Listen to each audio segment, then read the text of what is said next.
Le vent d'automne balayait Willow Creek comme un ivrogne titubant vers chez lui, bruyant, imprévisible et dégageant une légère odeur de regret. Nous étions en 1887 et la colonie se trouvait à la lisière du territoire du Montana, où la vie frontalière était maintenue par la poussière, l'obstination et le mince espoir que demain serait plus clément qu'aujourd'hui. Les devantures en bois des magasins s'appuyaient les unes contre les autres, comme si elles étaient trop fatiguées pour tenir debout seules. La poussière collait à tout, aux bottes, aux rebords de fenêtres, aux rêves. La route principale divisait la ville en deux parties, les commerces respectables à gauche, les établissements douteux à droite. La taverne occupait une position intermédiaire délicate, servant les deux types de clients avec la même indifférence. Camilla Brennan se déplaçait entre les tables avec la maladresse de quelqu'un qui avait appris à se faire petite. À 23 ans, elle se comportait avec la dignité tranquille d'une femme qui avait été trop souvent déçue pour espérer de la gentillesse, mais qui continuait malgré tout à y croire.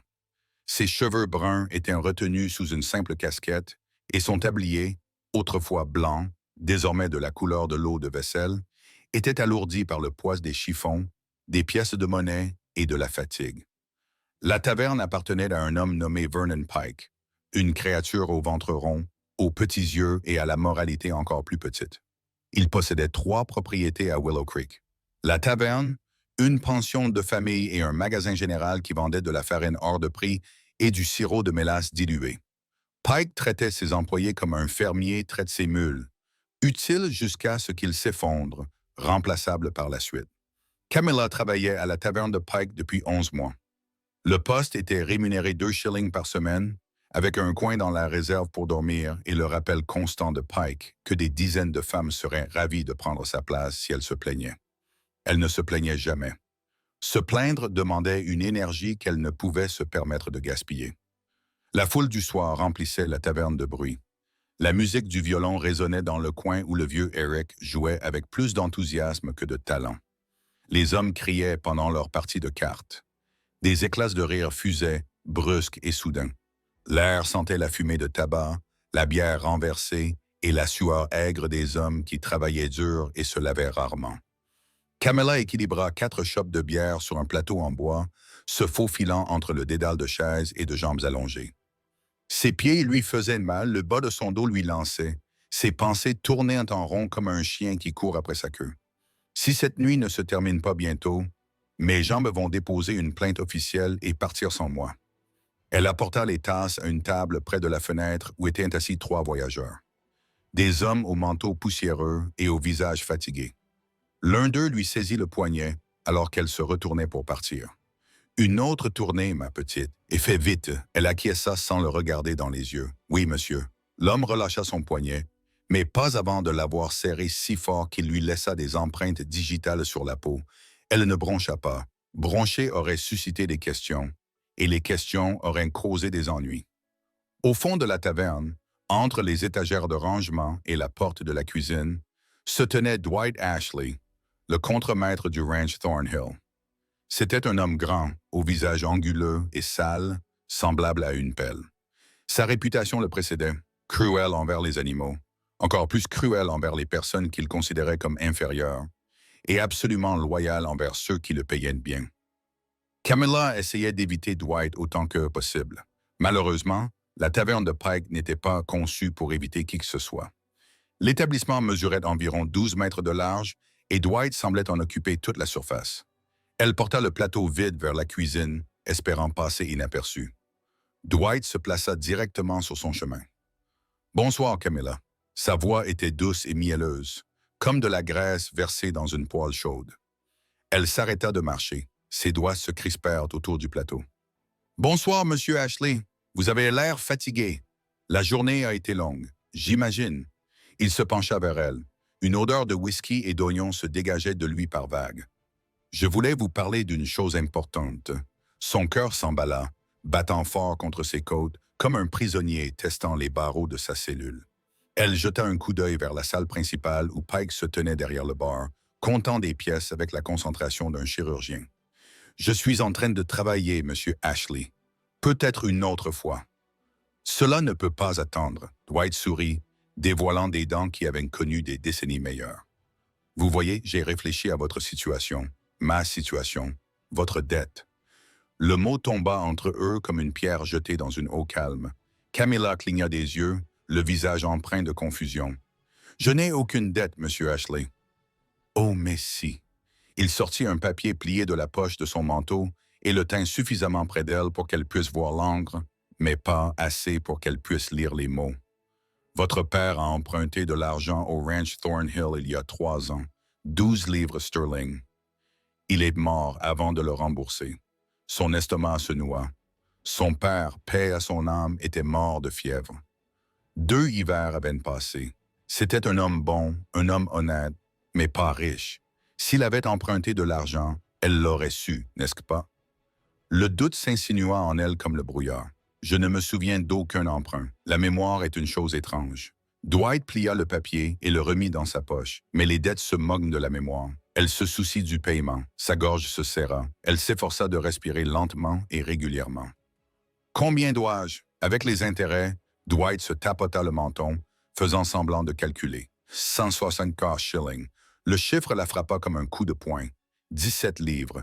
Elle gagnait 2 shillings par semaine. À ce rythme, il lui faudrait plus de 3 ans pour rembourser sa dette.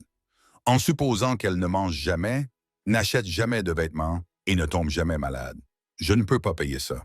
Je sais. Le sourire de Dwight s'élargit. Mais nous pouvons trouver une solution. Tu es une fille qui travaille dur, Camilla, et jolie aussi quand tu n'es pas couverte d'eau de vaisselle. Je suis sûr que nous pouvons trouver un arrangement qui nous convienne à tous les deux. La façon dont il prononça le mot « arrangement » lui donna la chair de poule. Elle comprenait parfaitement ce qu'il voulait dire. Les hommes comme Dwight voulaient toujours la même chose. Ses mains tremblaient. Le plateau vibrait doucement. Je dois retourner travailler. Réfléchis-y. Il s'écarta pour la laisser passer, mais ne réfléchit pas trop longtemps. Les dettes ont tendance à s'accumuler quand on les ignore. Camilla se dirigea vers la cuisine, les jambes détachées de son corps.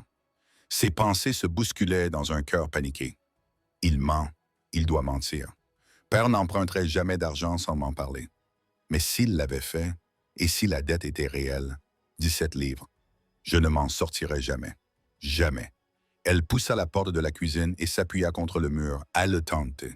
La cuisinière, une femme nommée Mabel aux mains poudrées de fleurs et au visage aimable, leva les yeux de la marmite. « Ça va, mon enfant? » Camilla acquiesça, même si elle n'allait vraiment pas bien.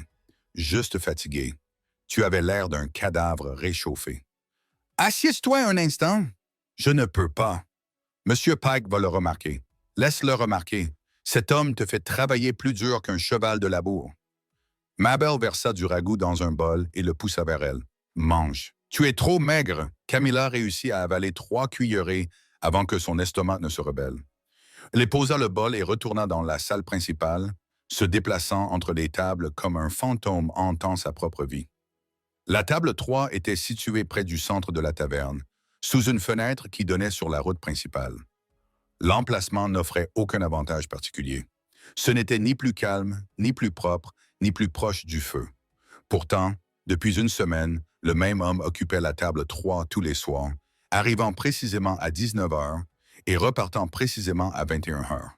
Selon Pike, il s'appelait Corbin Little. Corbin Little était propriétaire du plus grand ranch du territoire de Virginie. Ses terres s'étendaient des contreforts des Blue Ridge à la vallée de Shenandoah, sur plus de 6000 hectares de pâturage de premier choix, de forêts de bois et de sols fertiles. Il employait 60 hommes, possédait 300 têtes de bétail et inspirait le respect de Richmond jusqu'aux colonies frontalières. Les gens prononçaient son nom comme les fidèles parlaient des saints, avec révérence, prudence et le faible espoir que le mentionné leur apporterait la bonne fortune. Gila l'avait servi 2 fois. Les 2 fois, il s'était montré poli, calme et tout à fait ordinaire dans son comportement. Il n'avait jamais élevé la voix, jamais claqué des doigts, jamais saisi son poignet. Il disait « s'il vous plaît » et « merci », comme si ces mots ne coûtaient rien. Ce soir-là, il était assis à la table 3 et lisait une lettre à la lueur d'une bougie. Son manteau était en laine sombre, bien coupé, mais sans ostentation. Ses bottes étaient en cuir ciré, propres malgré les routes boueuses à l'extérieur. Tout en lui suggérait la discipline, la maîtrise et la confiance tranquille d'un homme qui avait gagné sa fortune plutôt que de l'avoir héritée. Camilla s'approcha avec une théière fraîchement remplie. « Bonsoir, Monsieur Little. Puis-je vous resservir? » Il leva les yeux. Ses yeux étaient gris, de la couleur des galets polis par le haut. « Je vous en prie, » dit-elle en versant soigneusement, ses mains plus fermes maintenant qu'elle était loin de Dwight. Corbin plia la lettre et la mit de côté. « Soirée chargée, remarqua-t-il. « Oui, monsieur, les vendredis soirs sont toujours très fréquentés. »« Je m'en doute. » Il but une gorgée de thé. « Depuis combien de temps travaillez-vous ici? » La question la surprit. Les clients engageaient rarement la conversation au-delà de la commande de boissons. « Près d'un an, monsieur. »« Cela vous plaît-il? » Plaît-il? Le mot lui semblait étranger, comme une langue qu'elle avait autrefois parlée mais qu'elle avait oubliée. Elle envisagea de mentir. La politesse l'exigeait, mais quelque chose dans son regard fixe rendait le mensonge inutile. « C'est un emploi, monsieur. J'en suis reconnaissante. » Il acquiesça lentement, comme si elle avait confirmé quelque chose qu'il soupçonnait déjà. La gratitude est importante, mais un traitement équitable l'est tout autant. Avant qu'elle n'ait pu répondre, un cri retentit depuis la table de jeu. Deux hommes se levèrent, leurs chaises raclant le sol, les poings serrés. Pike se précipita pour s'interposer avant que la bagarre ne dégénère en destruction de mobilier. Camilla se retira vers la cuisine. Dwight croisa son regard depuis l'autre bout de la pièce, levant son verre de whisky en guise de salut moqueur, et son estomac se noua. « Je ne peux pas y arriver seul. Je ne peux pas le combattre seul. Mais qui m'aiderait? Pike s'en fiche. Les autres employés ont leurs propres problèmes. Je n'ai ni famille, ni amis influents. Non. » Une idée lui traversa l'esprit. Dangereuse, désespérée, peut-être stupide. Mais le désespoir rend tout le monde stupide. Finalement, elle se glissa derrière le bar et prit une serviette propre, l'une des plus belles, que Pike réservait aux clients les plus riches. Sa main tremblait lorsqu'elle sortit un crayon de la poche de son tablier. Elle appuya la serviette à plat contre le comptoir et écrivit 4 lettres d'un trait soigné et délibéré. « À l'aide !» Le mot la fixait, cru et honnête. Elle plia la serviette en deux et la glissa dans sa paume. « C'est de la folie. Il va penser que je suis folle ou que je suis une voleuse qui essaie de le dépouiller. Ou pire, il va l'ignorer et je serai humilié pour rien. » Mais avait-elle le choix? Dwight n'allait pas s'arrêter. Pike n'allait pas intervenir. Et les dettes, réelles ou inventées, avaient le don d'écraser les femmes seules. Elle rapporta la serviette pliée à la table 3, le cœur battant si fort qu'elle craignait que Corbin ne l'entende. Il relisait sa lettre, la lumière de la bougie projetant des ombres sur son visage. « Encore du thé, monsieur. »« Non, merci. » Elle remplit quand même sa tasse, se donnant ainsi un peu de temps, puis, d'un mouvement si subtil qu'il passa presque inaperçu, elle posa la serviette pliée à côté de son assiette et recula. Il ne le remarqua pas immédiatement. Elle s'éloigna, tout son corps vibrant de tension. « S'il te plaît, voilà, s'il te plaît. » Elle servit 2 autres tables, débarrassa les assiettes vides, évita le regard de Dwight et se força à ne pas regarder la table 3. Les minutes passèrent, le violon jouait, les hommes riaient, le monde continuait de tourner comme si elle n'avait pas juste mis tout son avenir entre les mains d'un inconnu. Puis, du coin de l'œil, elle le vit. La main de Corbin Little s'arrêta en plein mouvement. Il était sur le point de soulever sa tasse de thé.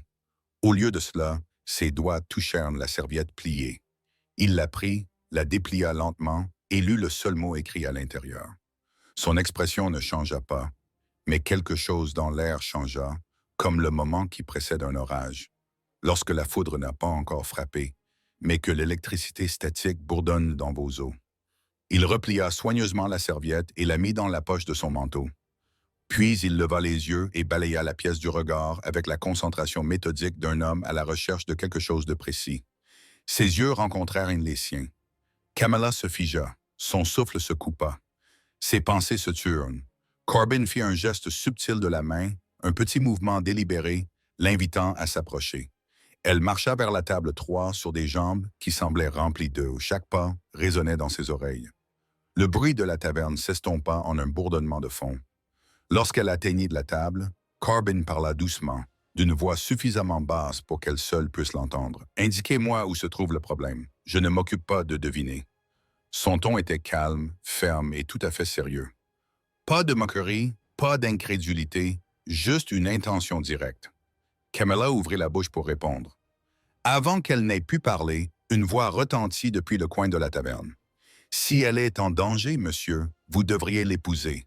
Celle-là a l'air d'être une bonne épouse. » Le vieux Samuel, l'ancien violoniste qui prétendait avoir 80 ans mais qui en avait peut-être 112, se tenait debout en titubant à côté de son tabouret, souriant comme un prophète ivre. La moitié de la taverne se retourna pour le regarder.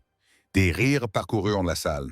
Quelqu'un cria « Samuel, assieds-toi avant de tomber !» Camilla aurait voulu disparaître sous terre. Son visage était si brûlant qu'on aurait pu y cuire des œufs. Elle pressa ses mains contre ses joues. Elle était mortifiée, incapable de parler. La bouche de Corbin esquissa un sourire, ou presque. Il regarda Samuel puis Camilla. « Ton ami a des opinions bien arrêtées. »« Ce n'est pas mon ami, » murmura-t-elle. « Il est ivre. Les hommes ivres disent parfois la vérité. » Corbin se cala dans sa chaise, ses yeux gris ne quittant pas ceux de Camilla. Maintenant, le problème. Où est-il? Elle déglutit péniblement. Son regard se posa sur le coin arrière où Dwight se tenait, un verre de whisky à la main, un sourire narquois aux lèvres. Corbin suivit son regard, serra légèrement les mâchoires, seul signe de colère qu'il s'autorisa. « Le contremaître, acquiesça-t-elle. Qu'a-t-il fait? Il prétend que mon père devait de l'argent au ranch Thornhill. 17 livres. Il dit que je dois les rembourser. » Sa voix tremblait. « Je n'ai pas 17 livres. Je ne gagnerai jamais 17 livres. Et si vous ne pouvez pas payer, » elle ne put prononcer le reste à voix haute. Elle n'en avait pas besoin. L'expression de Corbin s'assombrit. « Retourne travailler, » dit-il calmement. « Fais comme si de rien n'était. Je m'en occupe, monsieur. Je ne veux pas d'ennui. Il n'y aura pas d'ennui. » Sa voix trahissait une certitude absolue. « Fais-moi confiance. » Camilla voulait protester. Elle voulait l'avertir que Dwight Ashley était dangereux, vindicatif et capable de recourir à la violence pour régler ses comptes. Mais quelque chose dans l'autorité calme de Corbin Little la fit taire. Elle acquiesça et s'éloigna, les mains encore tremblantes. Corbin resta assis pendant exactement 3 minutes. Il finit son thé lentement, plia sa lettre et posa 2 pièces sur la table, soit le double du prix de son repas. Puis il se leva, ajusta son manteau et se dirigea directement vers Dwight Ashley. Dans la taverne, les conversations s'éteignirent. Les joueurs de cartes interrompirent leur partie. Même Pike cessa de compter ses pièces pour observer la scène. Corbin s'arrêta à 2 mètres de Dwight. La différence de taille était négligeable, mais la différence de présence était immense, comme si l'on comparait un chat domestique à un puma. « Monsieur Ashley, » dit Dwight en se redressant, son sourire narquois vacillant. « Monsieur Little, bonsoir. Venez dehors avec moi. J'aimerais vous parler en privé. Ce n'était pas une demande. » Dwight jeta un coup d'œil autour de lui dans la taverne, réalisant soudain que tous les regards étaient braqués sur lui. Refuser aurait été lâche. Accepter pourrait être pire. « Je suis en train de boire un verre. » Ce simple mot avait le poids d'une montagne. Dwight posa son verre et suivit Corbin vers la porte. Son arrogance s'était estompée.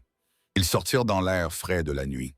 La foule de la taverne se pressait contre les fenêtres pour essayer d'entendre. Pendant 10 minutes, rien n'était visible.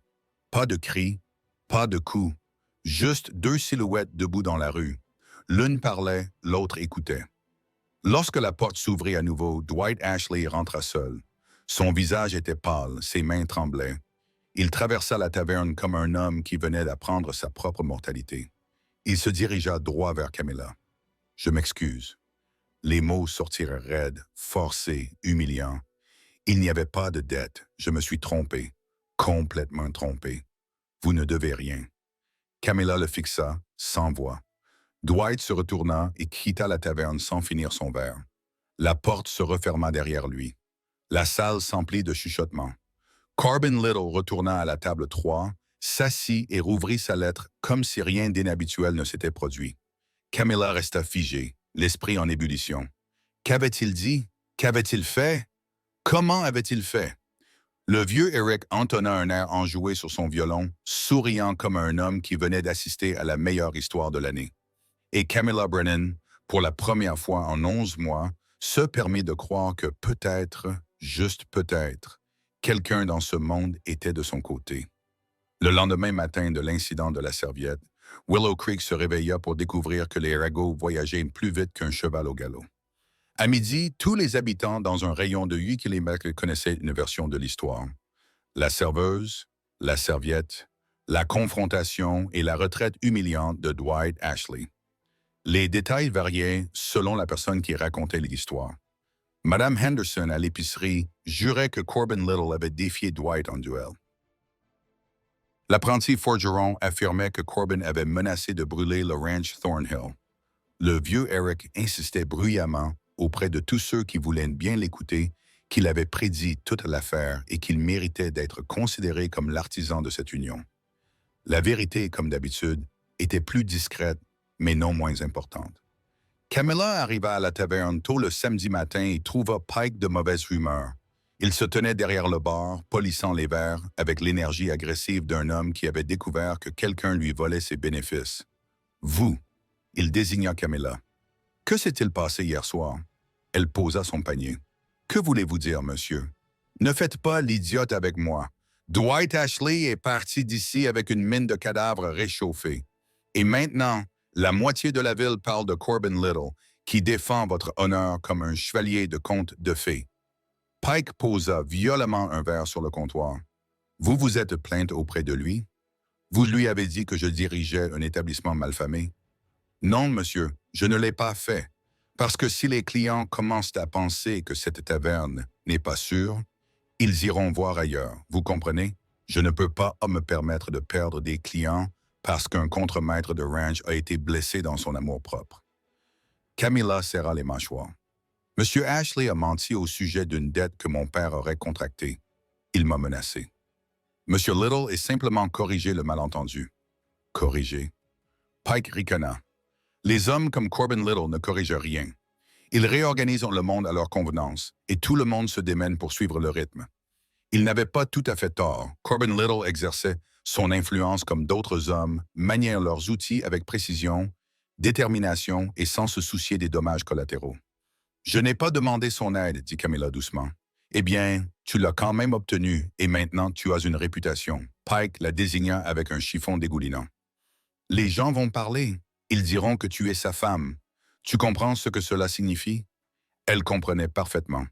Dans une ville frontalière, la réputation était une monnaie d'échange. Une fois perdue, elle ne pouvait être récupérée. « Je n'ai rien fait de mal. L'innocence n'a pas d'importance. Ce sont les apparences qui comptent. » Pike se détourna. « Au travail et fait profil bas. Je n'ai pas besoin d'autres remous dans ma taverne. » Camilla passa la matinée à récurer les sols et à essayer de ne pas penser aux serviettes, aux dettes ou aux éleveurs aux yeux gris qui surgissaient de nulle part pour bouleverser sa vie. À 19 heures précises ce soir-là, Corbin Little franchit la porte de la taverne. La salle se tut, toutes les têtes se tournèrent. Même le violoniste s'interrompit au milieu d'une note. Corbin ignora l'attention qu'on lui portait. Il se dirigea directement vers la table 3, ôta son chapeau et s'assit comme si c'était la soirée la plus ordinaire du monde.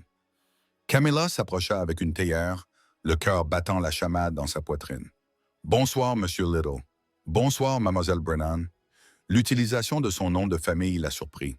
La plupart des clients l'appelaient fille ou serveuse, ou ne l'appelaient pas du tout. Entendre son nom prononcé avec une telle formalité lui semblait étrangement intime. « Thé, monsieur, s'il vous plaît. » Il attendit qu'elle ait fini de verser avant de reprendre la parole. « J'espère que mes actions d'hier soir ne vous ont pas causé de difficultés. »« Au contraire, » répondit-elle en posant délicatement la théière. « Vous avez résolu un problème que je ne pouvais pas résoudre seul. Je vous en suis reconnaissante. Inutile de me remercier. » Dwight Ashley mentait. Les menteurs doivent être corrigés. « Que lui avez-vous dit? » Corbin esquissa un léger sourire.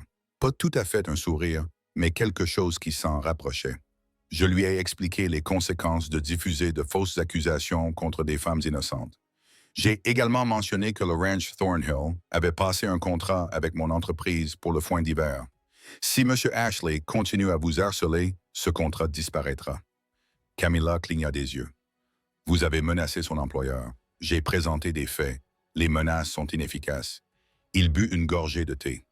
Les hommes comme Dwight ne comprennent que deux langages, l'argent et la peur. J'ai parlé les deux. Elle ne savait pas si elle devait être impressionnée ou horrifiée. Vous avez risqué votre accord commercial pour une inconnue. Vous n'êtes pas une inconnue. Vous m'avez écrit un mot. Ses yeux gris rencontrèrent les siens. Stables et calme. Cela fait de vous ma responsabilité. Les mots s'installèrent sur elle comme une couverture. Chaleureux, protecteur et légèrement étouffant. Elle voulait argumenter qu'elle n'était la responsabilité de personne, qu'elle avait survécu 23 ans sans protecteur et qu'elle pouvait continuer à le faire. Mais la vérité était plus simple et plus humiliante. Elle avait eu besoin d'aide et il la lui avait apportée sans rien demander en retour. « Merci, dit-elle finalement. Vous m'avez déjà remercié. Je sais, mais cela mérite d'être répété. » Corbin acquiesça, reconnaissant ces mots sans s'y attarder. « Depuis combien de temps travaillez-vous ici? » « 11 mois.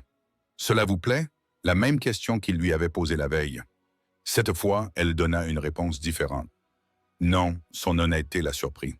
Elle n'avait pas l'intention d'être aussi directe, mais quelque chose chez Corbin Little invitait la vérité comme les bougies invitent les papillons de nuit. Alors pourquoi rester? Parce que je n'ai nulle part où aller. Pas de famille, pas d'économie. Ce poste me fournit un toit et un salaire supérieur à celui de beaucoup de femmes. Corbin l'observa longuement. Vous méritez mieux que de survivre. Cette déclaration tomba entre eux comme une pierre jetée dans une eau profonde. Lourde, indéniable, coulant rapidement. Camilla ne savait pas comment répondre. Avant qu'elle n'ait pu essayer, une voix l'interrompit.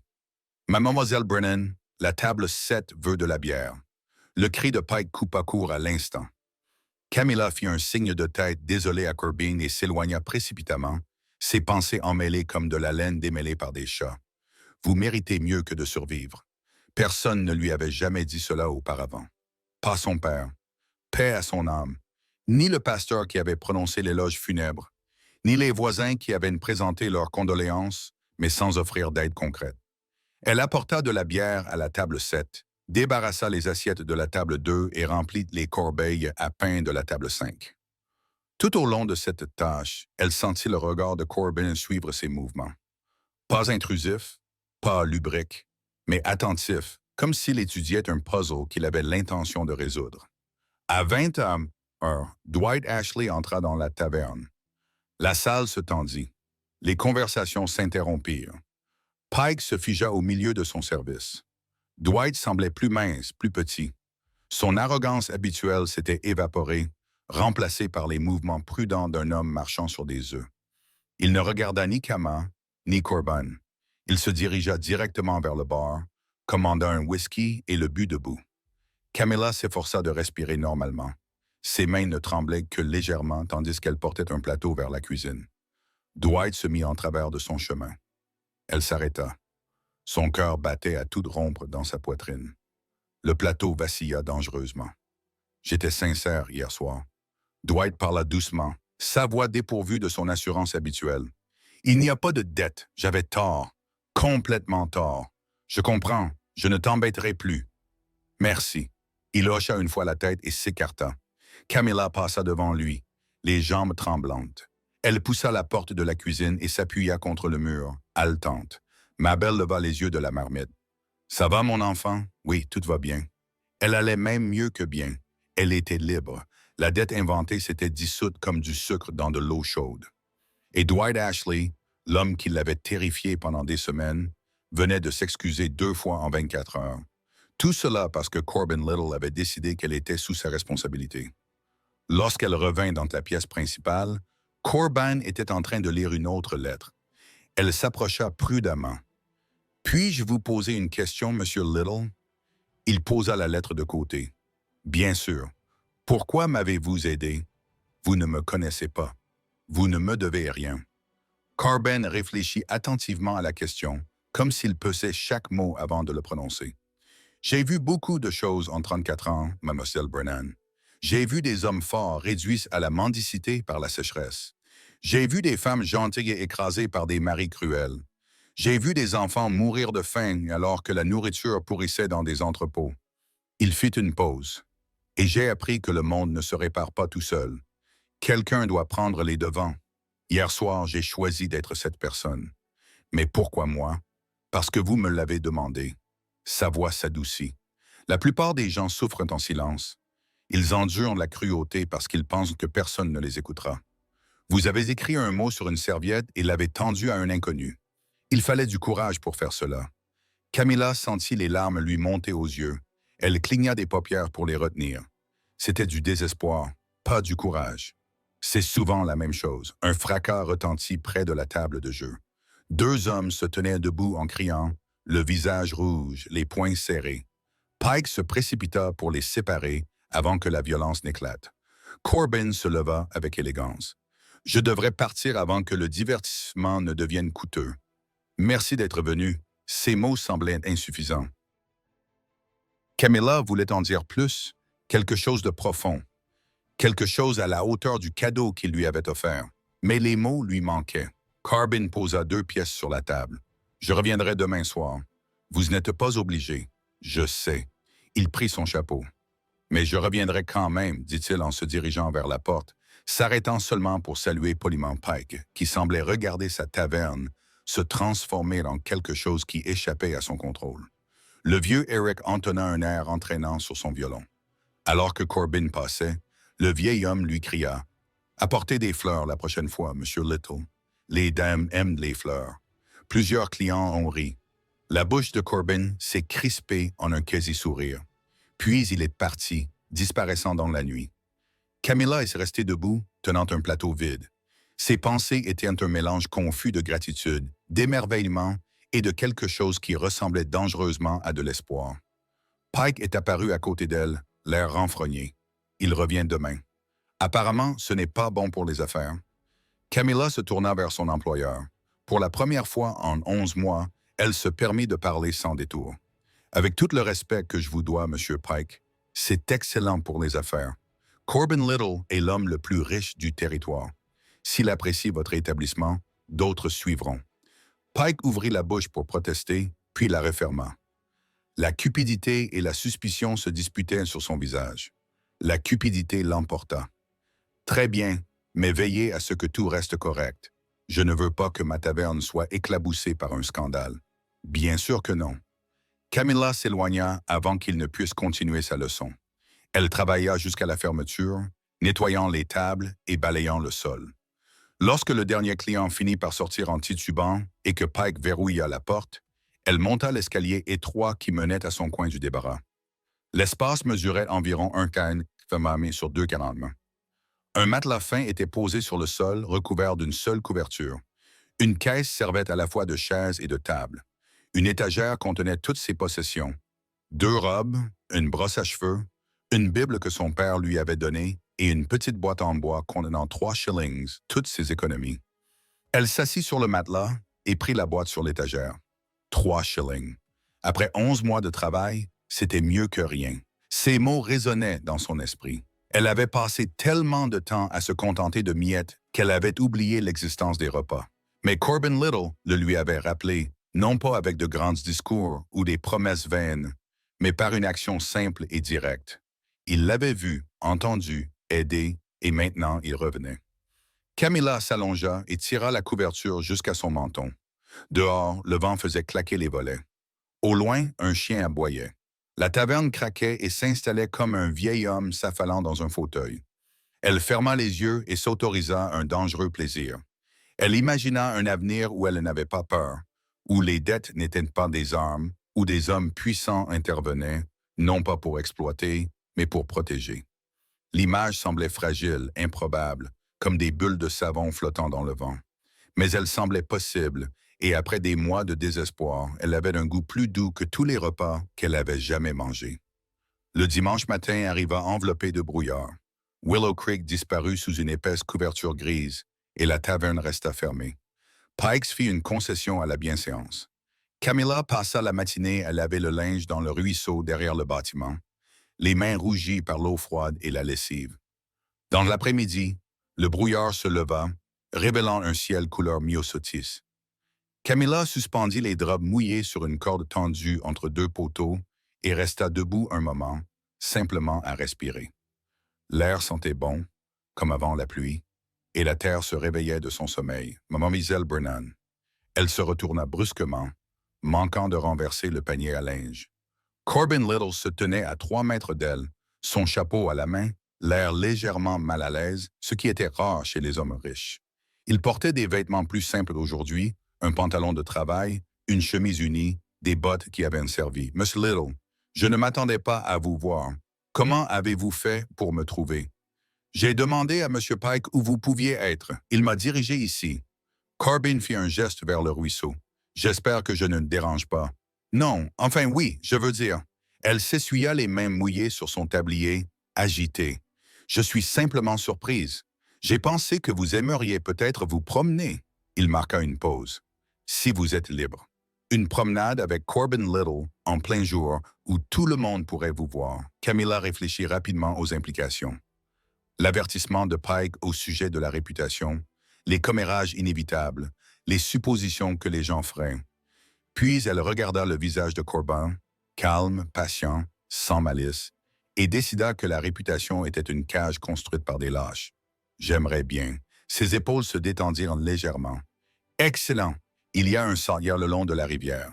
La vue est agréable à cette heure de la journée. Ils marchèrent côte à côte, en gardant une distance respectable. Le sentier serpentait à travers les hautes herbes et les fleurs sauvages, suivant la courbe de la rivière Shenandoah. L'eau ruisselait sur les pierres lisses, créant un son semblable à des applaudissements lointains. Pendant plusieurs minutes, aucun des deux ne parla. Le silence était plutôt agréable que gênant. 2 personnes apprenaient à connaître le rythme de la présence de l'autre. Finalement, Corbin rompit le silence. « Comment en êtes-vous venu à travailler à la taverne de Pike? » Camilla réfléchit à la part de vérité qu'elle allait partager. Elle opta pour la version édulcorée. « Mon père est mort il y a 2 ans. De la fièvre, il était charpentier, compétent mais pas riche. Après son décès, je n'avais plus de famille ni de métier. Monsieur Pike m'a embauché parce que j'ai accepté de travailler pour un salaire modeste. Je n'ai pas d'autre famille, ni tante, ni oncle, ni cousin. Ma mère est morte quand j'avais 7 ans. Mon père avait un frère qui a déménagé en Pennsylvanie il y a des années. Nous avons perdu contact. Elle cueillit une fleur sauvage et la fit tourner entre ses doigts. Je suis seul. C'est tout simplement la vérité. » Corbin acquiesça lentement. « Je comprends la solitude. Mes parents sont morts quand j'avais 16 ans. Du choléra. Je suis désolé. C'était il y a longtemps. » Il fit une pause. « Mais je me souviens de ce sentiment, comme si le monde était soudainement devenu un pays étranger et que je ne parlais pas la langue. » Oui, exactement ça. Camilla lui jeta un coup d'œil, surprise par la justesse de sa description. Ils continuèrent à marcher. La rivière s'élargissait en un bassin calme où voletaient des libellules, leurs ailes scintillant comme de minuscules morceaux de verre sur l'or. Corbin se baissa, choisit une pierre plate et la lança sur l'eau. Elle rebondit 4 fois avant de couler. « Impressionnant, » dit Camilla. « C'est l'entraînement. J'ai passé de nombreuses heures au bord de cette rivière quand j'étais enfant. » Il ramassa une autre pierre et la lui tendit. « Tu veux essayer? » Elle prit de la pierre en testant le poids. « Je n'ai jamais fait rebondir de pierre. Le secret, c'est l'angle et la vitesse. Tiens-la à plat, plie le poignet et lance-la bas. » Il lui montra le mouvement sans lancer. Camilla essaya de la même manière. La pierre tomba dans l'eau sans rebondir une seule fois. Corbin rit, un rire sincère et chaleureux qui les surprit tous les deux. « Peut-être faut-il s'entraîner. Peut-être êtes-vous un mauvais professeur ou une mauvaise élève, dit-elle en feignant l'offense. Comment osez-vous, monsieur? J'ose beaucoup de choses, Mlle Brennan. Son sourire s'estompa pour laisser place à quelque chose de plus sérieux, y compris poser des questions impertinentes, telles que « Pourquoi restez-vous à la taverne? Il existe sûrement d'autres postes. Travaux ménagers, couturière, cuisinière. » Camilla, posez la pierre. Ces postes nécessitent des références. Les familles veulent connaître vos antécédents, votre caractère, votre réputation. Je n'ai rien de tout cela. Ou plutôt, je n'ai que ce que Pike dit de moyenne, à savoir qu'elle travaille dur et ne se plaint pas. Elle regarda au loin, de l'autre côté de l'eau. Les femmes sans famille sont toujours suspectes. Les gens supposent que nous cachons quelque chose de honteux. Un enfant né hors mariage. Un passé criminel. La folie. C'est absurde. C'est la réalité. Elle se tourna vers lui. Vous êtes un homme, Monsieur Little, un homme riche. Le monde vous ouvre ses portes avant même que vous ne frappiez. Pour les femmes comme moi, toutes les portes sont fermées à clé et quelqu'un d'autre détient les clés. Corbin l'étudia avec une intensité déconcertante, comme s'il mémorisait ses traits. Alors peut-être faudrait-il construire de nouvelles portes. Une belle idée, mais les belles idées ne peinent pas les salaires et ne fournissent pas de logement. Non, admit-il, ce sont les actions qui le font. Avant qu'elle n'ait pu lui demander ce qu'il voulait dire, il se baissa et ramassa une autre pierre plate. Réessaye. Plie davantage ton poignet. Ils passèrent les 20 minutes suivantes à lancer des pierres. La technique de Camilla s'améliora légèrement. Elle réussit un rebond, puis deux. Chaque petit succès lui procura un sentiment de triomphe ridicule. Le soleil descendait, peignant le ciel de nuances abricot et prunes. Camilla réalisa avec surprise qu'elle était partie de la taverne depuis plus d'une heure. Pike allait le remarquer. Les gens allaient parler. Elle s'en moquait. « Je devrais rentrer, dit-elle à contre-cœur. Bien sûr, Corbin lui offrit son bras. Après une brève hésitation, elle l'accepta. Ils rentrèrent lentement. Son bras était solide sous sa main, chaud, stable, réel. Elle prit conscience de sa proximité, de la façon dont il adaptait son pas aux siennes, du léger parfum de savon et de cuir, de la force contrôlée de ses mouvements. Ses pensées dérivèrent vers un territoire dangereux. Que ressentirait-elle s'il la tenait correctement? Si ses mains capables et fortes, touchaient son visage, sa taille. Elle interrompit cette pensée avant qu'elle ne se termine. C'était de la folie. Corbin Little était un riche éleveur qui lui avait montré de la gentillesse, rien de plus.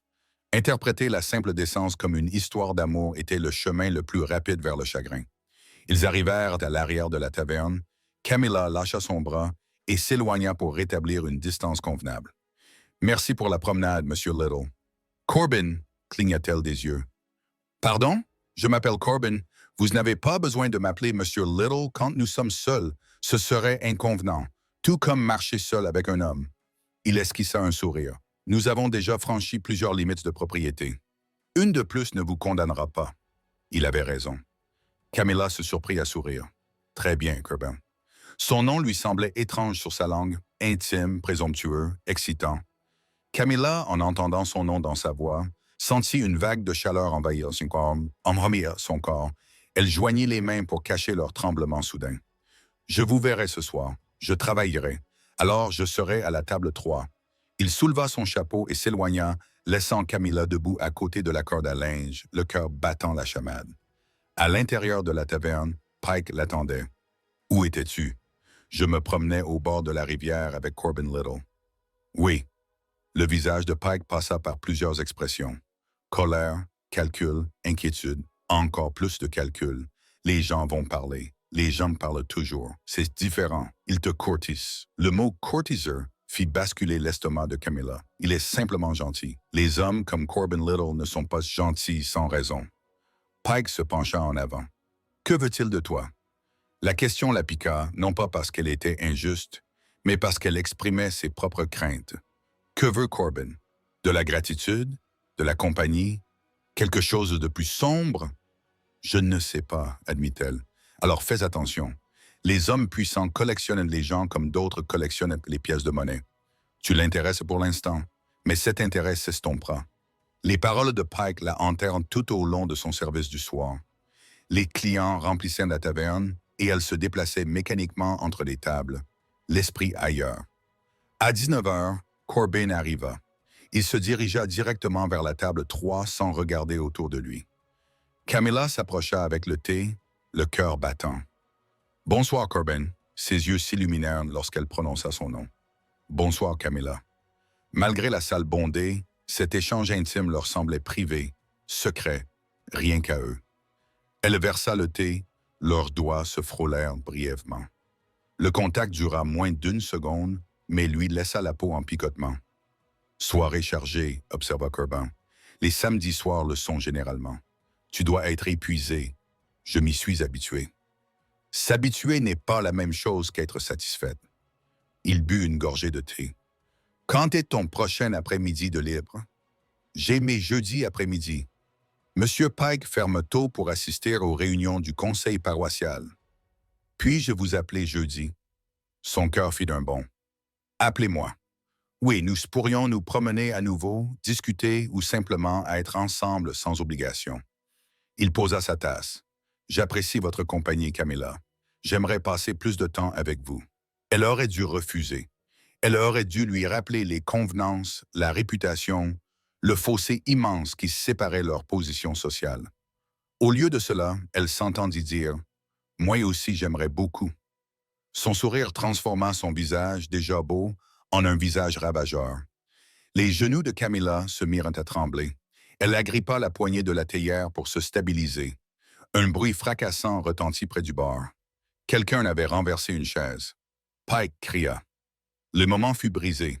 Camilla s'éloigna précipitamment, ses pensées en proie à un chaos d'espoir, de peur et d'attirance dangereuse. Le jeudi arriva lentement, chaque jour s'étirant comme une mule têtue. Camilla travaillait, dormait, se réveillait et travaillait à nouveau.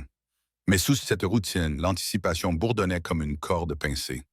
Jeudi après-midi, elle se lava soigneusement, enfila sa plus belle robe, toujours usée mais plus propre, et épingla ses cheveux avec un soin particulier. Elle se sentait à la fois stupide, vaniteuse et étourdie. Corbin arriva précisément à 14 heures.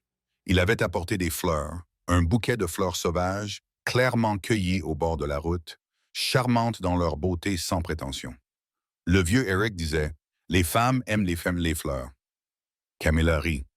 Le vieux Eric est étonnamment sage. Ils marchèrent à nouveau jusqu'à la rivière. Cette fois, la conversation fut plus facile. Ils discutèrent de livres. Il avait lu plus qu'elle ne l'aurait imaginé pour un éleveur. Elle admit son amour de la poésie. Il avoua avoir un faible pour les romans d'aventure.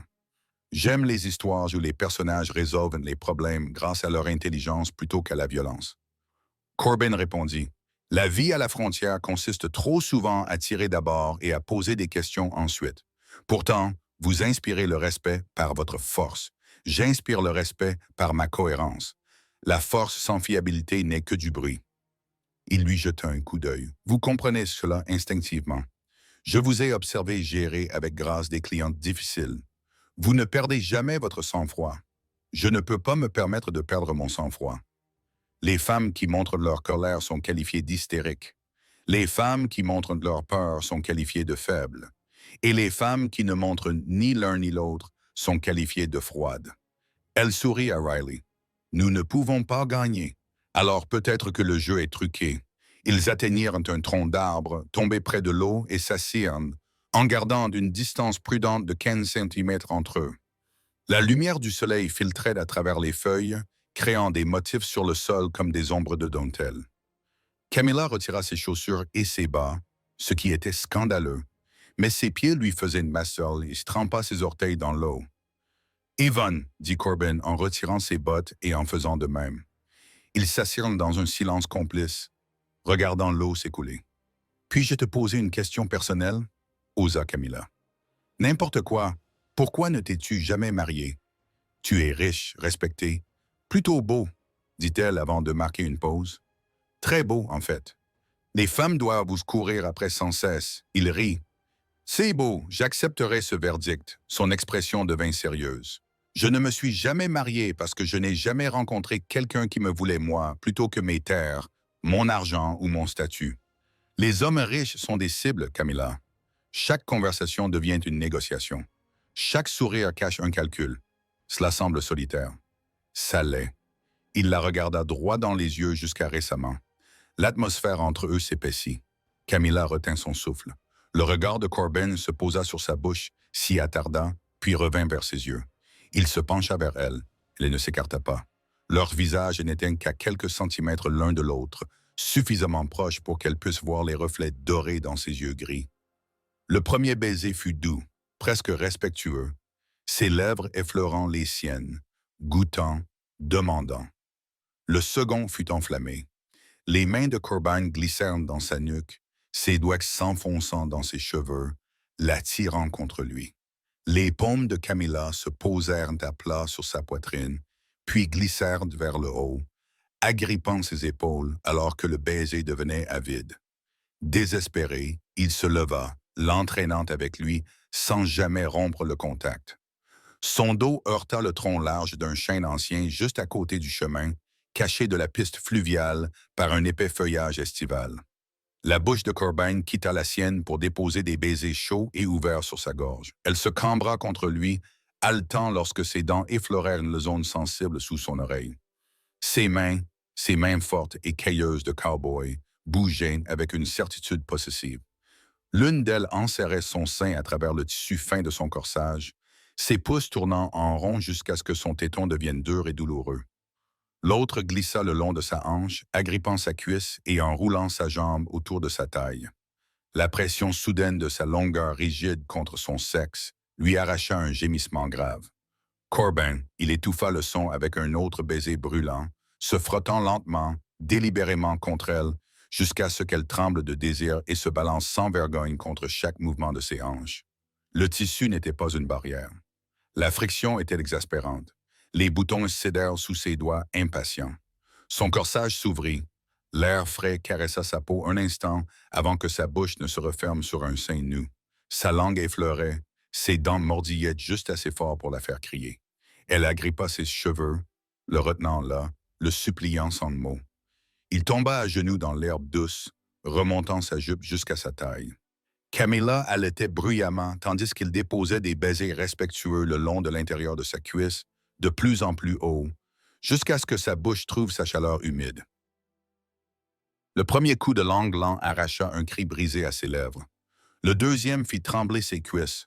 Au troisième, elle agrippait ses épaules, ses hanches se balançant impuissantes contre sa langue, alors qu'il la dévorait, sans relâche, en cercle parfait, avec une succion douce, le frottement de sa barbe naissante contre sa peau tendre, jusqu'à ce que le plaisir la submerge en vagues aveuglantes. Elle jouit en murmurant son nom, le dos cambré contre l'arbre, les doigts enfoncés dans ses cheveux. Corbin se redressa, la bouche luisante, les yeux sombres de désir brut. Il se libéra d'un mouvement rapide et brutal, la souleva et la plaqua contre le chêne avec ses hanches. Elle enroula instinctivement ses jambes autour de lui. Un coup de rein lent et délibéré l'enfonça jusqu'à la garde. Ils gémirent tous les deux. Il ne lui laissa pas le temps de s'adapter, se contentant de longs coups profonds qui effleuraient chaque zone sensible en elle. Les ongles de Camilla griffèrent son dos à travers sa chemise. Leurs bouches fusionnèrent dans des baisers désordonnés et haletants, leurs dents s'entrechoquant, leurs langues glissant l'une sur l'autre. Le rythme devint dur, rapide, primitif, la peau claquant contre la peau, son dos frottant délicieusement contre l'écorce rugueuse, l'odeur de l'herbe écrasée et du sexe imprégnant l'air. Elle sentit un deuxième orgasme monter, se contractant et s'intensifiant au creux de son ventre. Corbin changea d'angle, se frottant contre elle à chaque coup de rein, et elle explosa à nouveau, se contractant si fort autour de lui que son rythme faiblit. 2 autres coups de rein punitifs, et il la suivit, s'enfonçant profondément en elle, pulsant en elle avec un gémissement guttural contre son cou. Pendant de longs instants, ils restèrent enlacés, leur cœur tremblant battant à l'unisson. Lentement, doucement, il l'abaissa jusqu'à ce que ses pieds touchent le sol, gardant un bras autour de sa taille pour que ses genoux ne la trahissent pas. Ils remirent leurs vêtements en place dans un silence hébété, s'échangeant des baisers volés entre les boutons et les lacets. Lorsqu'ils reprirent enfin le chemin, le soleil était bas et doré, et la rivière continuait de couler comme si le monde n'avait pas basculé sur son axe. À la porte de la taverne, Corbin écarta une mèche rebelle de sa joue, son pouce s'attardant. Jeudi prochain, sa voix était rauque, complètement ruinée. Oui, sourit-il, ce sourire rare et dévastateur avant de s'éloigner. Camilla passa son service du soir dans un brouillard de cuisses endolories et de sourires secrets et satisfaits. Même Pike le remarqua. « Qu'est-ce qui t'arrive? »« Rien, monsieur. On aurait dit quelqu'un qui rêvait tout en étant éveillé. Elle rêvait. Elle rêvait d'yeux gris, de mains fortes et d'un avenir qui semblait désormais dangereusement, glorieusement possible, et elle n'avait absolument aucune intention de se réveiller. Les 3 semaines suivantes se déroulèrent comme une histoire que Camilla avait lue autrefois, mais qu'elle n'avait jamais cru pouvoir vivre. Corbin venait à la taverne tous les soirs, toujours à la table 3, toujours poli, toujours la regardant, avec des yeux qui promettaient des choses qu'elle osait à peine imaginer. Le jeudi après-midi, ils se retrouvaient au bord de la rivière et parlaient pendant des heures de tout et de rien. Il lui parlait de la gestion du ranch, des défis liés à l'entretien de 15 000 acres, de l'équilibre délicat entre profit et durabilité. Elle lui parlait de son enfance avec son père, de la solitude après sa mort, des petits bonheurs qu'elle trouvait dans la poésie et en regardant les couchers de soleil. Ils s'embrassaient souvent, parfois tendrement, parfois avec urgence, la laissant toujours essouffler et en vouloir plus. Mais sous leur affection grandissante, la réalité les attendait comme un loup dans l'ombre. C'est à la fin du mois d'octobre que la première fissure est apparue. Camilla balayait le sol de la taverne après la fermeture lorsque Pike est sorti de son bureau, le visage sombre. « Il faut qu'on parle. » Son estomac s'est noué. « À propos de quoi? »« J'ai reçu une offre. » Monsieur Edmund Thornyhill va acheter la taverne. Camilla a arrêté de balayer. Monsieur Thornyhill, le propriétaire du ranch. Oui. Pike posa un morceau de papier sur la table la plus proche. Il offre 300 livres, soit près du double de la valeur de cet endroit. Pourquoi offre-t-il autant? L'expression de Pike s'assombrit. Parce que Corbin Little s'en est mêlé. Thornhill veut consolider son territoire. Votre ami gentleman a bloqué toutes les tentatives d'expansion. C'est la façon dont Thornhill veut obtenir un avantage. L'esprit de Camilla s'emballa. Qu'est-ce que cela a à voir avec moi? Tout. Pike se pencha en avant. Thornhill a clairement exprimé ses intentions. Si je vends, il veut que tu partes. Loin, hors de Willow Creek. Ces mots la frappèrent comme un coup de massue.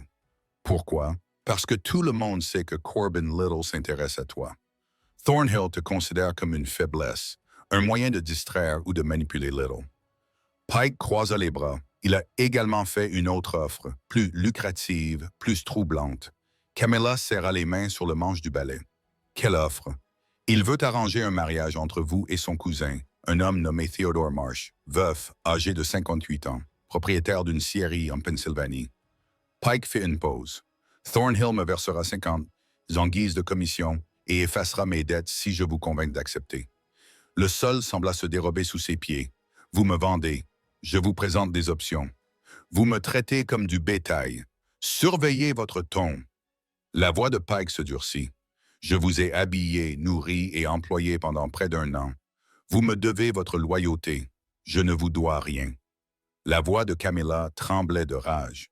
J'ai travaillé tous les jours sans me plaindre. J'ai gagné 17 fois mon salaire et maintenant vous pouvez gagner votre liberté. Épousez Theodore Marsh. Déménagez en Pennsylvanie. Recommencer à zéro avec un homme que je n'ai jamais rencontré. Un homme assez vieux pour être mon père. C'est mieux que de rester ici sans aucun avenir. Pike fit un geste vers la fenêtre. Tu penses que Corbin Little t'épousera? Tu penses qu'un homme qui vaut des milliers de dollars épousera une serveuse de taverne? Il s'amuse, mon enfant.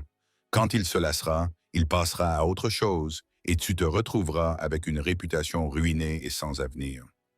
Ces paroles touchèrent douloureusement ses propres craintes, mais sous la peur, la colère brûlait plus fort. Je n'épouserai pas Theodore Marsh. Alors tu as 1 mois pour trouver un nouvel emploi. Je vends la taverne à Thornhill. Pike se dirigea vers son bureau puis s'arrêta. Je t'ai donné une chance. Tu as fait le mauvais choix. Il disparut derrière la porte, laissant Carmela seule dans la taverne vide, son monde s'écroulant. Le lendemain, elle travailla dans un silence engourdi. La révélation tournait dans son esprit. Pike avait l'intention de vendre. Thornhill voulait qu'elle parte. Theodore Marsh, un vieil inconnu, l'attendait en Pennsylvanie comme une peine de prison. Et Corbin, que représentait Corbin pour elle? Un protecteur, un prétendant, un rêve trop fragile pour survivre à la lumière du jour. Ce soir-là, il arriva à 19 heures, comme d'habitude. Elle lui servit son thé machinalement, en évitant son regard. Quelque chose ne va pas. Sa voix était calme mais assurée. « Tout va bien, Carmela. » Il prononça son nom comme un ordre. « Regarde-moi. » Elle obéit. Ses yeux gris scrutèrent son visage, lisant chaque inquiétude cachée. Les mots jaillirent. L'annonce de Pike, l'offre de Thornhill, le mariage arrangé, l'ultimatum. Corbin écouta sans l'interrompre, son expression s'assombrissant à chaque phrase. Lorsqu'elle eut terminé, un silence s'installa entre eux. Finalement, Corbin prit la parole. « Tu n'épouseras pas Theodore Marsh. Je n'ai pas le choix. Si Pike vend la taverne, je perds mon emploi. Je n'ai que 3 shillings à mon nom. Où irai-je? Que vais-je faire? Tu viendras dans mon ranch. » Carmela le fixa du regard. « En tant que quoi, ta servante? En tant qu'invité, Jusqu'à ce que nous trouvions une meilleure solution. Les gens vont supposer. Je me fiche de ce que les gens supposent. Il se pencha en avant, la voix intense. Je ne te laisserai pas être vendu comme un bien. Tu comprends? Je ne le permettrai pas. Tu ne peux pas simplement ordonner au monde de se réorganiser. Regarde-moi. Sa certitude aurait dû être arrogante. Au contraire, elle ressemblait à une bouée de sauvetage lancée à une femme en train de se noyer. Pourquoi, murmura-t-elle, pourquoi vous souciez-vous autant de moi? Corbin tendit le bras par-dessus la table et lui prit la main. Parce que je vous aime. Ces mots tombèrent comme un coup de tonnerre. Carmela retint son souffle. Son cœur oublia comment battre. Quoi? Je vous aime. Il le dit simplement, comme s'il annonçait l'heure. Je t'aime depuis la nuit où tu m'as tendu cette serviette. Tu étais terrifiée mais courageuse, désespérée, mais digne. J'ai vu ton âme, Carmela, et elle a touché la mienne. Les larmes brouillaient sa vision. Tu ne peux pas m'aimer. Tu me connais à peine. Je sais que tu es gentil avec les violonistes ivres et les clients grossiers. Je sais que tu lis de la poésie quand tu penses que personne ne te regarde. Je sais que tu détestes l'injustice et que tu aimes les couchers de soleil. Il lui serra la main. J'en sais assez. Je ne suis personne. Tu es tout. Elle voulait le croire. Elle voulait croire que l'amour pouvait combler la distance impossible entre une serveuse de taverne et un riche éleveur. Mais le doute lui murmurait des paroles empoisonnées. Il va se lasser. Il va réaliser son erreur. Il va partir. J'ai besoin de temps pour réfléchir, puis réfléchir encore. Mais sache ceci, je ne te laisserai pas partir sans me battre. Corbin se leva et posa des pièces sur la table. Jeudi, la rivière, viens s'il te plaît. Il partit avant qu'elle n'ait pu répondre. Le jeudi arriva, froid et grave. Le ciel menaçait de pluie. Camilla marcha jusqu'à la rivière, enveloppée dans un mince châle, ses pensées aussi turbulentes que l'eau. Corbin attendait sur le tronc d'arbre tombé, l'air étonnamment nerveux. Il se leva lorsqu'il la vit. « Tu es venu. J'ai failli ne pas venir, mais tu es venu. » Il fit un geste vers le tronc. « Assieds-toi, s'il te plaît. » Ils restèrent assis un long moment. Aucun des deux ne parlait. Finalement, Corbin rompit le silence. « J'ai parlé avec Thornhill. » Camilla redressa brusquement la tête. « Quoi? » « Je me suis rendu à son ranch hier. Nous avons eu une conversation. » « Quel genre de conversation? » « Le genre où je lui ai expliqué que tu es sous ma protection. Que toute tentative de te forcer à un mariage non désiré aurait de graves conséquences économiques pour lui et tous ses employés. » Camilla eut un haut le cœur. « Tu l'as menacé. Je l'ai informé de la réalité. » La voix de Corbin était calme mais dure. Thornhill comprend le pouvoir. Il ne respecte rien d'autre. Et Theodore Marsh recevra une lettre expliquant que l'arrangement est tombé à l'eau. Il trouvera facilement une autre épouse. Le soulagement et la peur se heurtaient dans sa poitrine. « Tu ne peux pas continuer à me sauver. » « Pourquoi pas? » « Parce que je ne suis pas une enfant. Je suis une femme adulte capable de prendre mes propres décisions, de résoudre mes propres problèmes. » « Je le sais. » Corbin se tourna vers elle. « Je n'essaie pas de te contrôler, Camilla. J'essaie de te donner le choix. Reste à l'auberge, pars. Viens dans mon ranch, épouse-moi. Quoi? » Il sortit une petite boîte de la poche de son manteau et l'ouvrit. À l'intérieur se trouvait une simple bague en or. « Épouse-moi. » Camilla fixa la bague, l'esprit vide sous le choc. « Je sais que c'est soudain, » continua Corbin. « Je sais que tu as des doutes, mais je suis certain, complètement certain. Je veux passer ma vie avec toi. Je veux me réveiller à tes côtés chaque matin et m'endormir à tes côtés chaque soir. Je veux construire quelque chose avec toi. Un foyer, une famille, un avenir. Les gens diront, je t'ai piégé. Qu'ils le disent, ils me traiteront de chasseur de fortune. Je t'appellerai ma femme. Ta famille est morte. La seule famille que j'ai, c'est celle que je choisis. » Il lui prit la main. « Choisis-moi, Kama. Choisis-nous. » Elle regarda la bague, puis son visage sincère, ouvert, prêt à tout offrir. Son cœur criait « oui ». Son esprit criait « prudence ». « Je dois d'abord te dire quelque chose. » Sa voix tremblait. « J'ai menti. Ou plutôt, je t'ai laissé croire un mensonge. » Corbin attendit. Il n'y a jamais eu de dette. Au fond de moi, je m'en doutais depuis le début, mais la peur m'avait fait douter de ma propre mémoire. Dwight Ashley avait inventé cette histoire pour me coincer, Mais je savais déjà que mon père n'avait jamais emprunté d'argent. Elle est prise d'une inspiration tremblante. J'avais l'intention de quitter Willow Creek avant que le harcèlement ne s'aggrave. J'avais économisé un peu d'argent. J'allais m'enfuir, mais tu es intervenu et je t'ai laissé croire que tu me sauvais de mes dettes parce que c'était plus facile que d'admettre que je m'enfuyais simplement comme une lâche. Le silence s'éternisa. Camilla s'attendait à de la colère, de la déception, du rejet. Au lieu de cela, Corbin éclata de rire. Un rire profond et sincère qui fit sursauter les oiseaux dans les arbres voisins. « Tu penses que cela change quelque chose? » Il riait toujours, les yeux brillants d'amusement. « Ma chère, je t'ai sauvée parce que ton esprit criait et que le mien l'a entendu. La dette n'a jamais eu d'importance. Mais j'ai menti. Tu as survécu. » Il lui prit doucement le visage entre ses mains. « Tu as fait ce que tu devais faire dans une situation impossible. Ce n'est pas de la lâcheté, c'est de la sagesse. » Des larmes coulaient sur ses joues. « Je ne te mérite pas. Tu mérites tout. » Il l'embrassa doucement. « Alors, veux-tu m'épouser ou non? Parce que mes genoux ne sont plus aussi jeunes qu'avant et m'agenouiller sur cette bûche devient douloureux. » Elle éclata de rire à travers ses larmes. « Tu ne t'agenouilles pas. C'est un détail technique. Tu es ridicule. Est-ce que ça veut dire oui? » Elle le regarda. Cet homme étrange et merveilleux qui était entré dans sa vie et refusait de la quitter, qui l'avait vue au plus bas et avait décidé qu'elle méritait d'être aimée. Oui, son sourire aurait pu illuminer toute la frontière. Il glissa la bague à son doigt, elle lui allait parfaitement. Ils s'embrassèrent jusqu'à ce que la pluie commence à tomber. D'abord quelques gouttes, puis une averse. Il courut envers la ville, riant, trempé, ivre de joie. À l'orée de Willow Creek, Corbin s'arrêta et la serra contre lui. « J'ai une condition. » Camilla eut un pincement au cœur. « Quelle condition? » « Tu ne serviras plus jamais de boisson à la taverne de Pike. Je t'ai déjà dit que je partirais. »« Non, je veux dire à partir d'aujourd'hui. » Tout de suite. Son sourire devint malicieux. « Parce que j'achète la taverne. » Elle resta bouche bée. « Tu fais quoi? »« Tu achètes la taverne. J'ai fait une offre à Pike ce matin. 400 livres. Il a accepté immédiatement. 400 livres. C'est plus que sa valeur, je sais.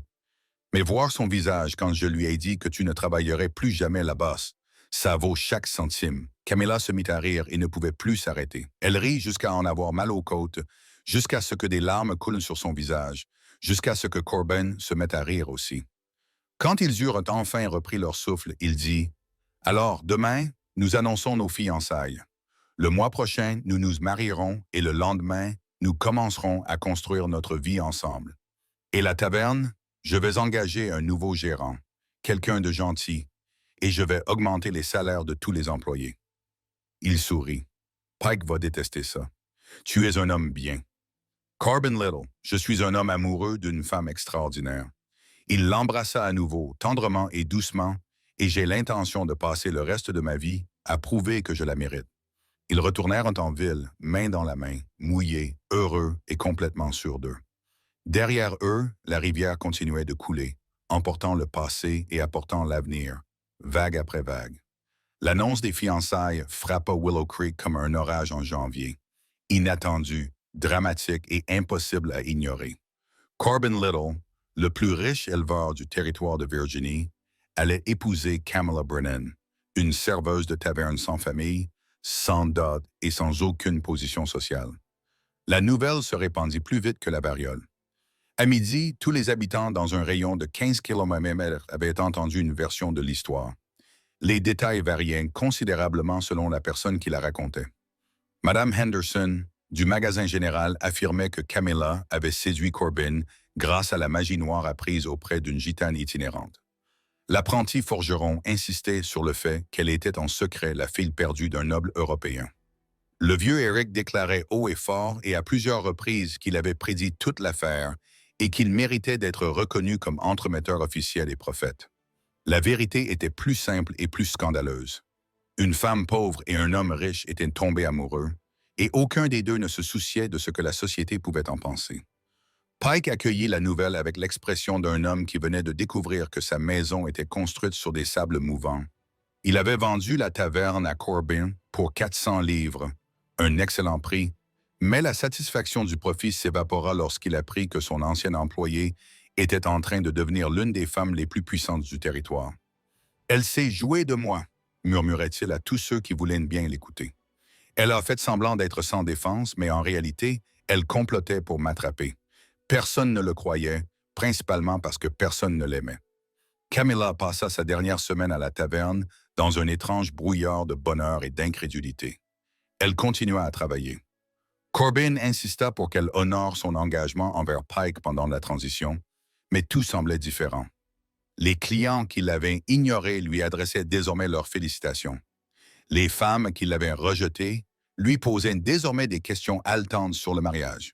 Allez-vous vous marier à l'Église? Que porterez-vous? Est-il vrai qu'il vous a acheté un diamant? Camilla répondait patiemment, même si toute cette attention la mettait mal à l'aise. Elle n'avait pas cherché la célébrité ni l'ascension sociale. Elle était simplement tombée amoureuse d'un homme qui se trouvait être riche. La question du diamant la fit rire.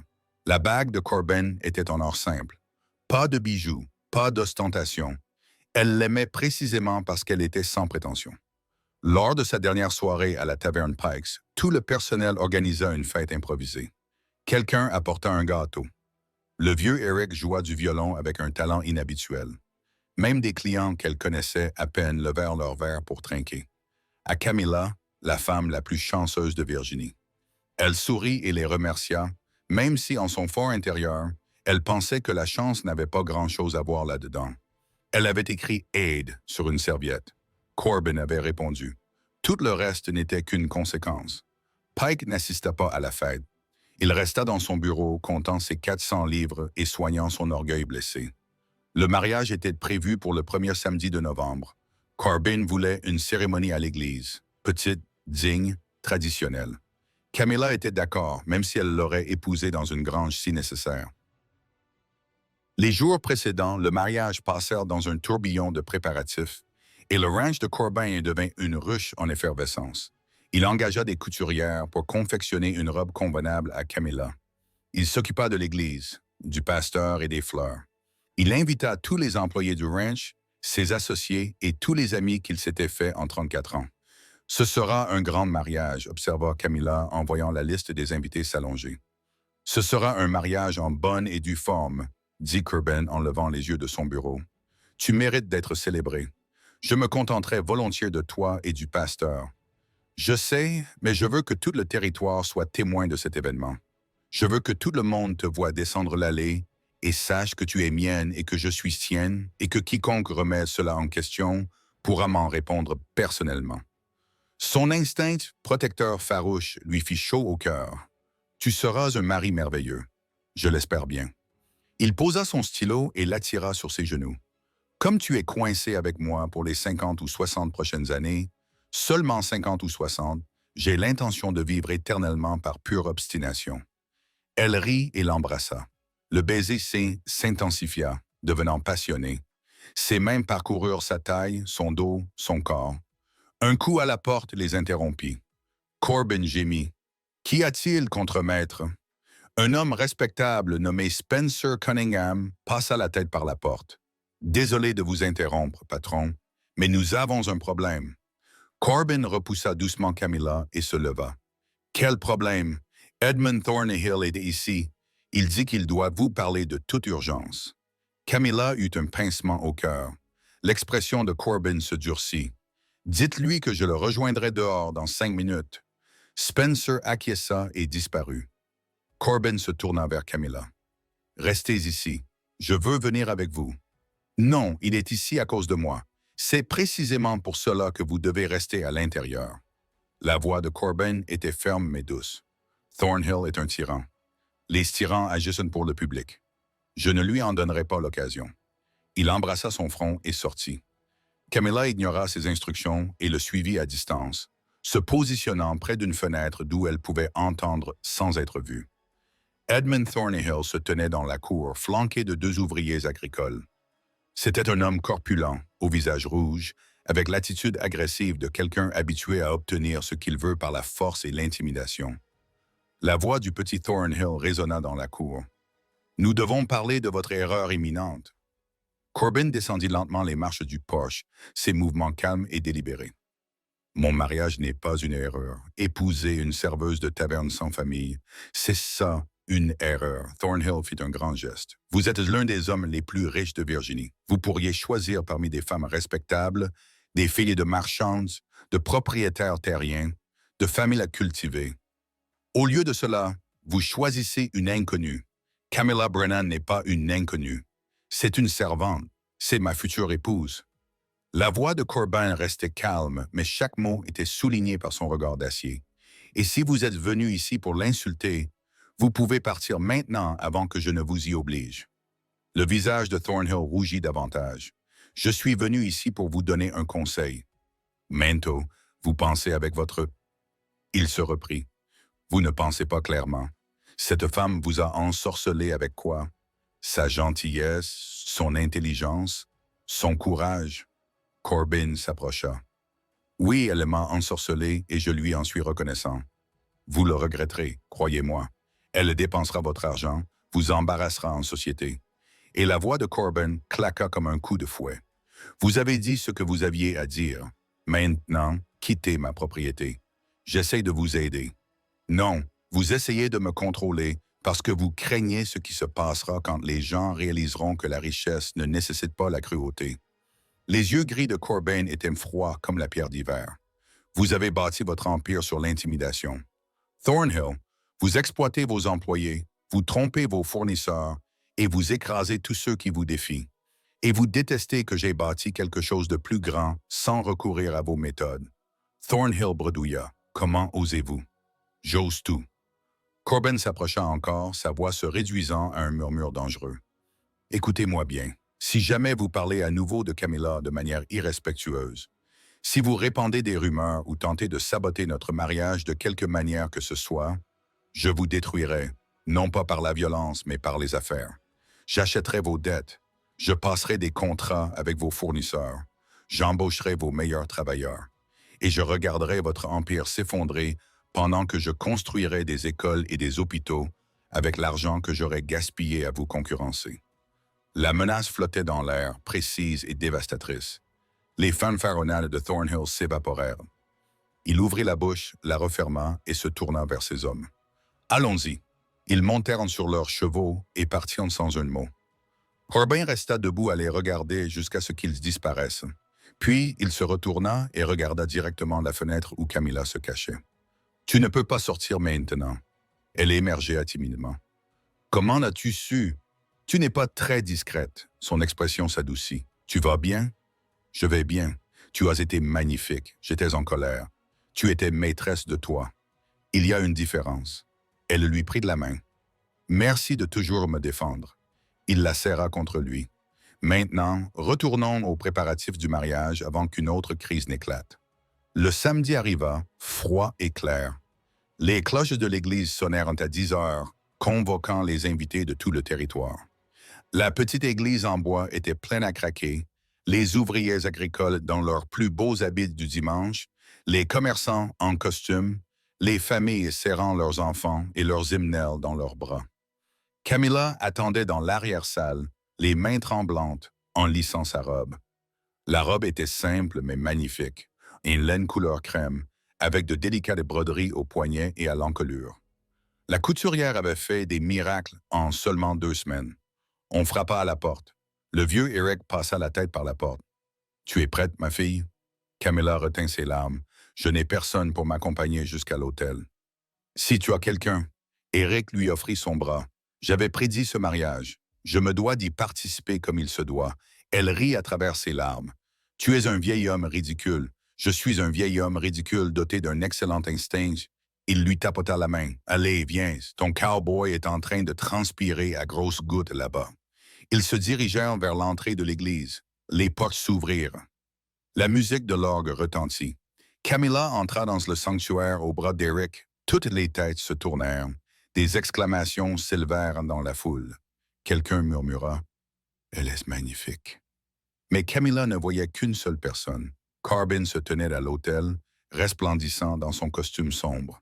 Son expression lorsqu'il la vit. Oh, la joie! L'amour lui fit oublier comment respirer.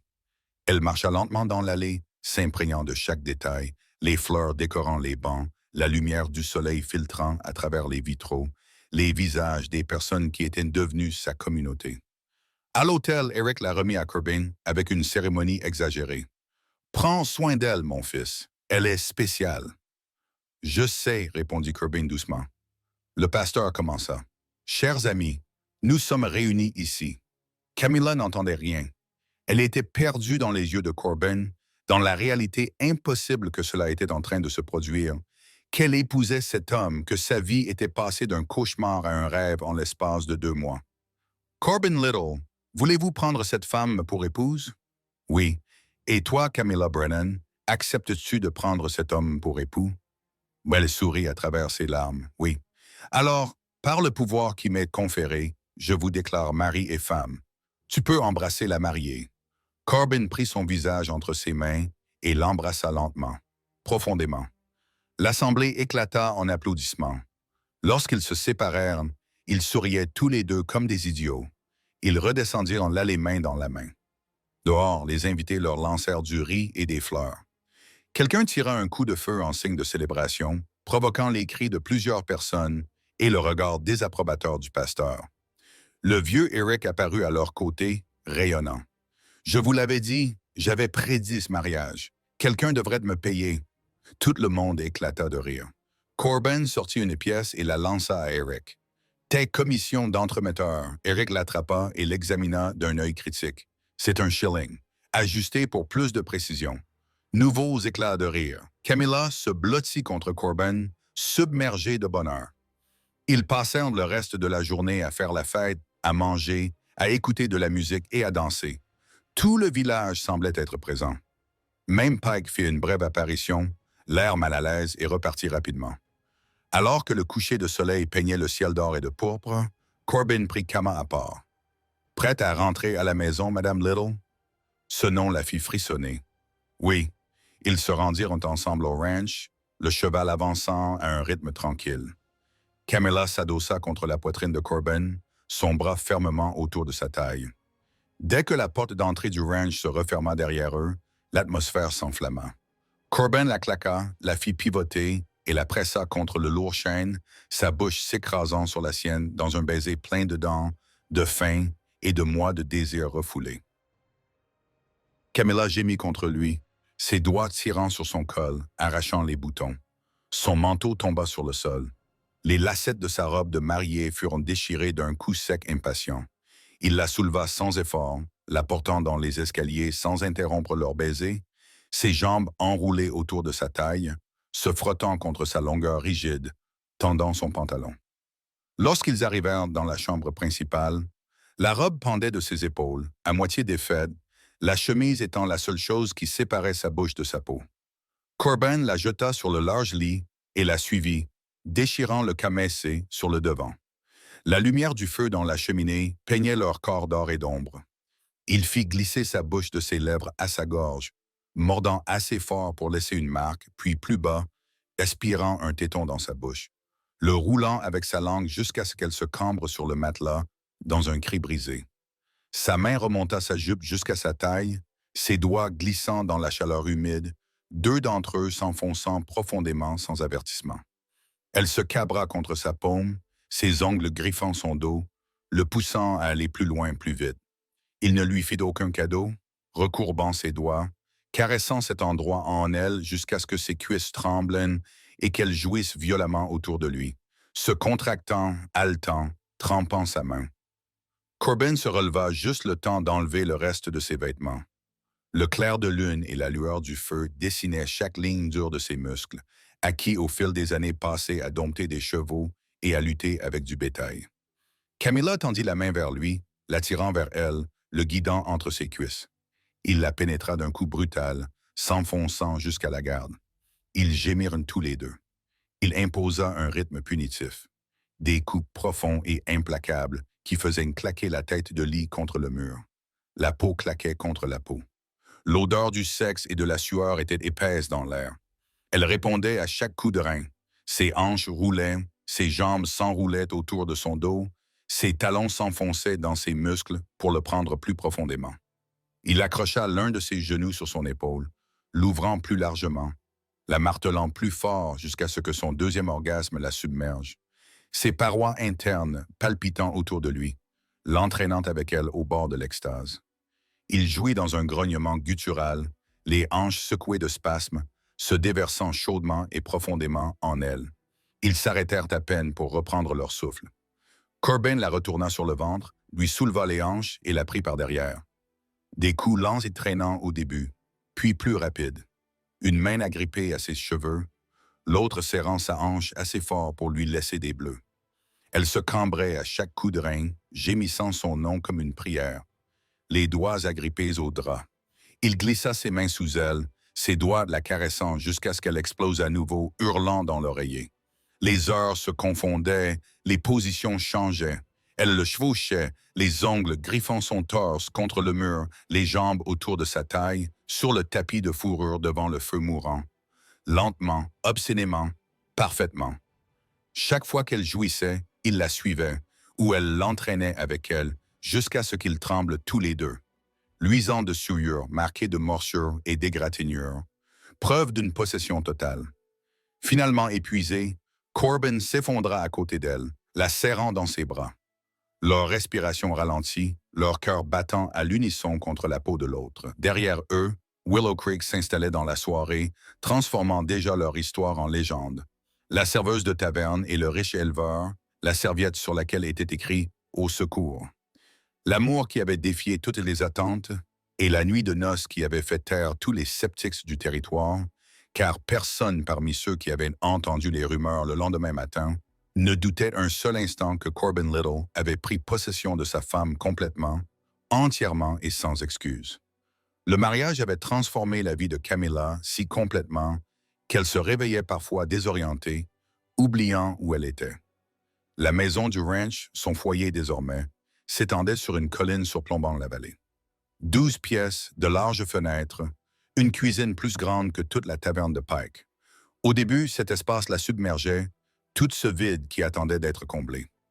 Corbin se levait tôt chaque matin et l'embrassait avant de partir gérer les affaires du ranch. Elle restait allongée dans leur grande lit, écoutant ses bottes descendre les escaliers, s'émerveillant de la réalité impossible qu'elle était Madame Corbin Little. Le premier mois de mariage fut une période d'adaptation. Camilla avait passé toute sa vie à servir les autres, à faire des courses, à nettoyer, à s'occuper des autres. Maintenant, elle avait ses propres domestiques. La situation lui semblait inversée, inconfortable, vaguement honteuse. « Je devrais préparer le petit déjeuner », protesta-t-elle un matin lorsque la cuisinière, une femme joyeuse nommée Margot, apparut avec du pain frais et des œufs. « Mais non, madame, c'est mon travail, mais je suis tout à fait capable de le faire. »« Je sais, madame, mais Monsieur Little m'a engagé pour cuisiner et j'aime mon travail. » Margot sourit. « De plus, si vous cuisinez, que ferais-je toute la journée? » Camilla finit par se résigner à cette nouvelle réalité, même s'il lui fallut plusieurs semaines avant de cesser de nettoyer automatiquement les chambres et de faire les lits. Les vieilles habitudes ont la vie dure. Corbin trouvait son malaise amusant et attachant. Un soir, il l'a surpris en train de faire la vaisselle dans la cuisine. « Nous avons du personnel pour cela, je sais, mais mes mains me semblent étranges lorsqu'elles sont inactives. » Il s'essuya les mains sur une serviette et l'attira vers lui. « Alors trouve de nouvelles choses à faire, Timmer.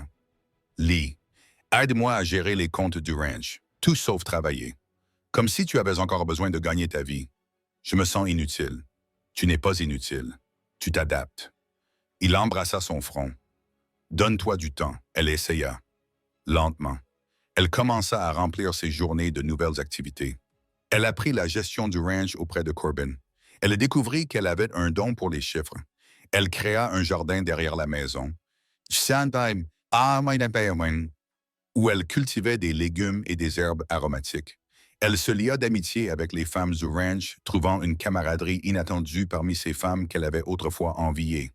Et la nuit, elle apprenait de nouveaux langages, le langage du désir, du plaisir, de l'intimité. Corbin était un professeur patient, doux quand elle avait besoin de douceur, passionné quand elle avait besoin de feu. « Je t'aime », lui murmurait-il dans l'obscurité, ses mains apprenant chaque courbe de son corps. « Je t'aime », lui répondait-elle, étonnée que des mots puissent être à la fois si inadéquats et si parfaits. 3 mois après leur mariage, Camilla commença à se sentir mal. Les matins devinrent une lutte contre les nausées.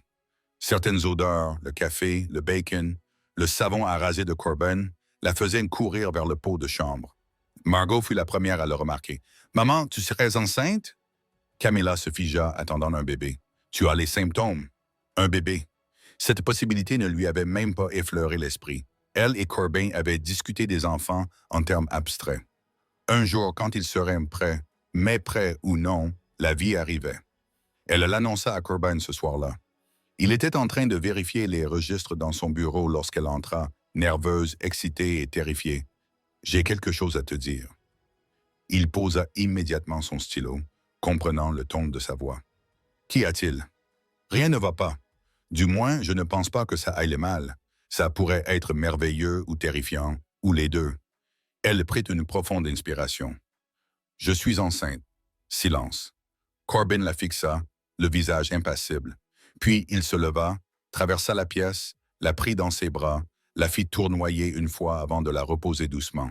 « Nous allons avoir un bébé. »« Oui, tu en es sûr, Margot en a la certitude. J'ai tous les symptômes et j'ai du retard. » Elle se mordit la lèvre. « Es-tu heureux? » « Heureux? » Il lui prit le visage entre ses mains, les yeux brillants. « Camilla, je suis plus qu'heureux. Je ne trouve pas les mots. Essaie d'en trouver.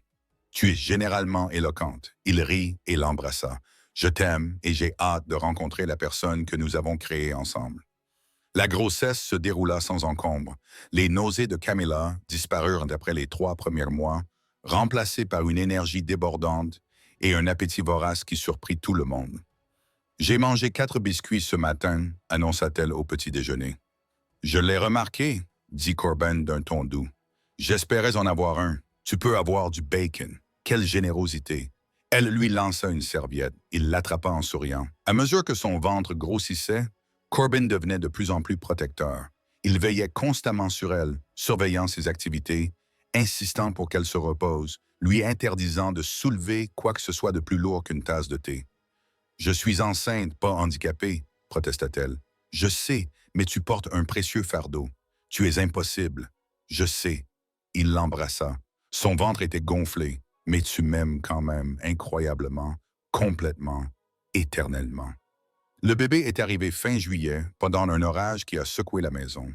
Le travail a duré 14 heures, suffisamment longtemps pour que Corbin use le sol du couloir à force de faire les 100 pas. Lorsque la sage-femme est enfin sortie, elle souriait. « Félicitations, Monsieur Little. Vous avez une fille. » Corbin faillit s'évanouir. Une fille en bonne santé, avec des poumons puissants. Elle pleure depuis 5 minutes sans interruption. Il se précipita dans la chambre. Camilla était allongée, épuisée mais rayonnante, berçant un petit paquet. Elle leva les yeux lorsqu'il entra. « Viens rencontrer ta fille, » dit-il. Corbin s'approcha lentement, presque avec révérence. Camilla retira la couverture, révélant un nourrisson au visage rouge, aux cheveux foncés et aux poumons qui semblaient ne pouvoir invoquer les anges. « Elle est parfaite, » murmura Corbin. « Elle est bruyante, elle est parfaite et bruyante. » Il toucha la petite main du bébé. Elle saisit son doigt par réflexe et ses yeux se remplirent de larmes.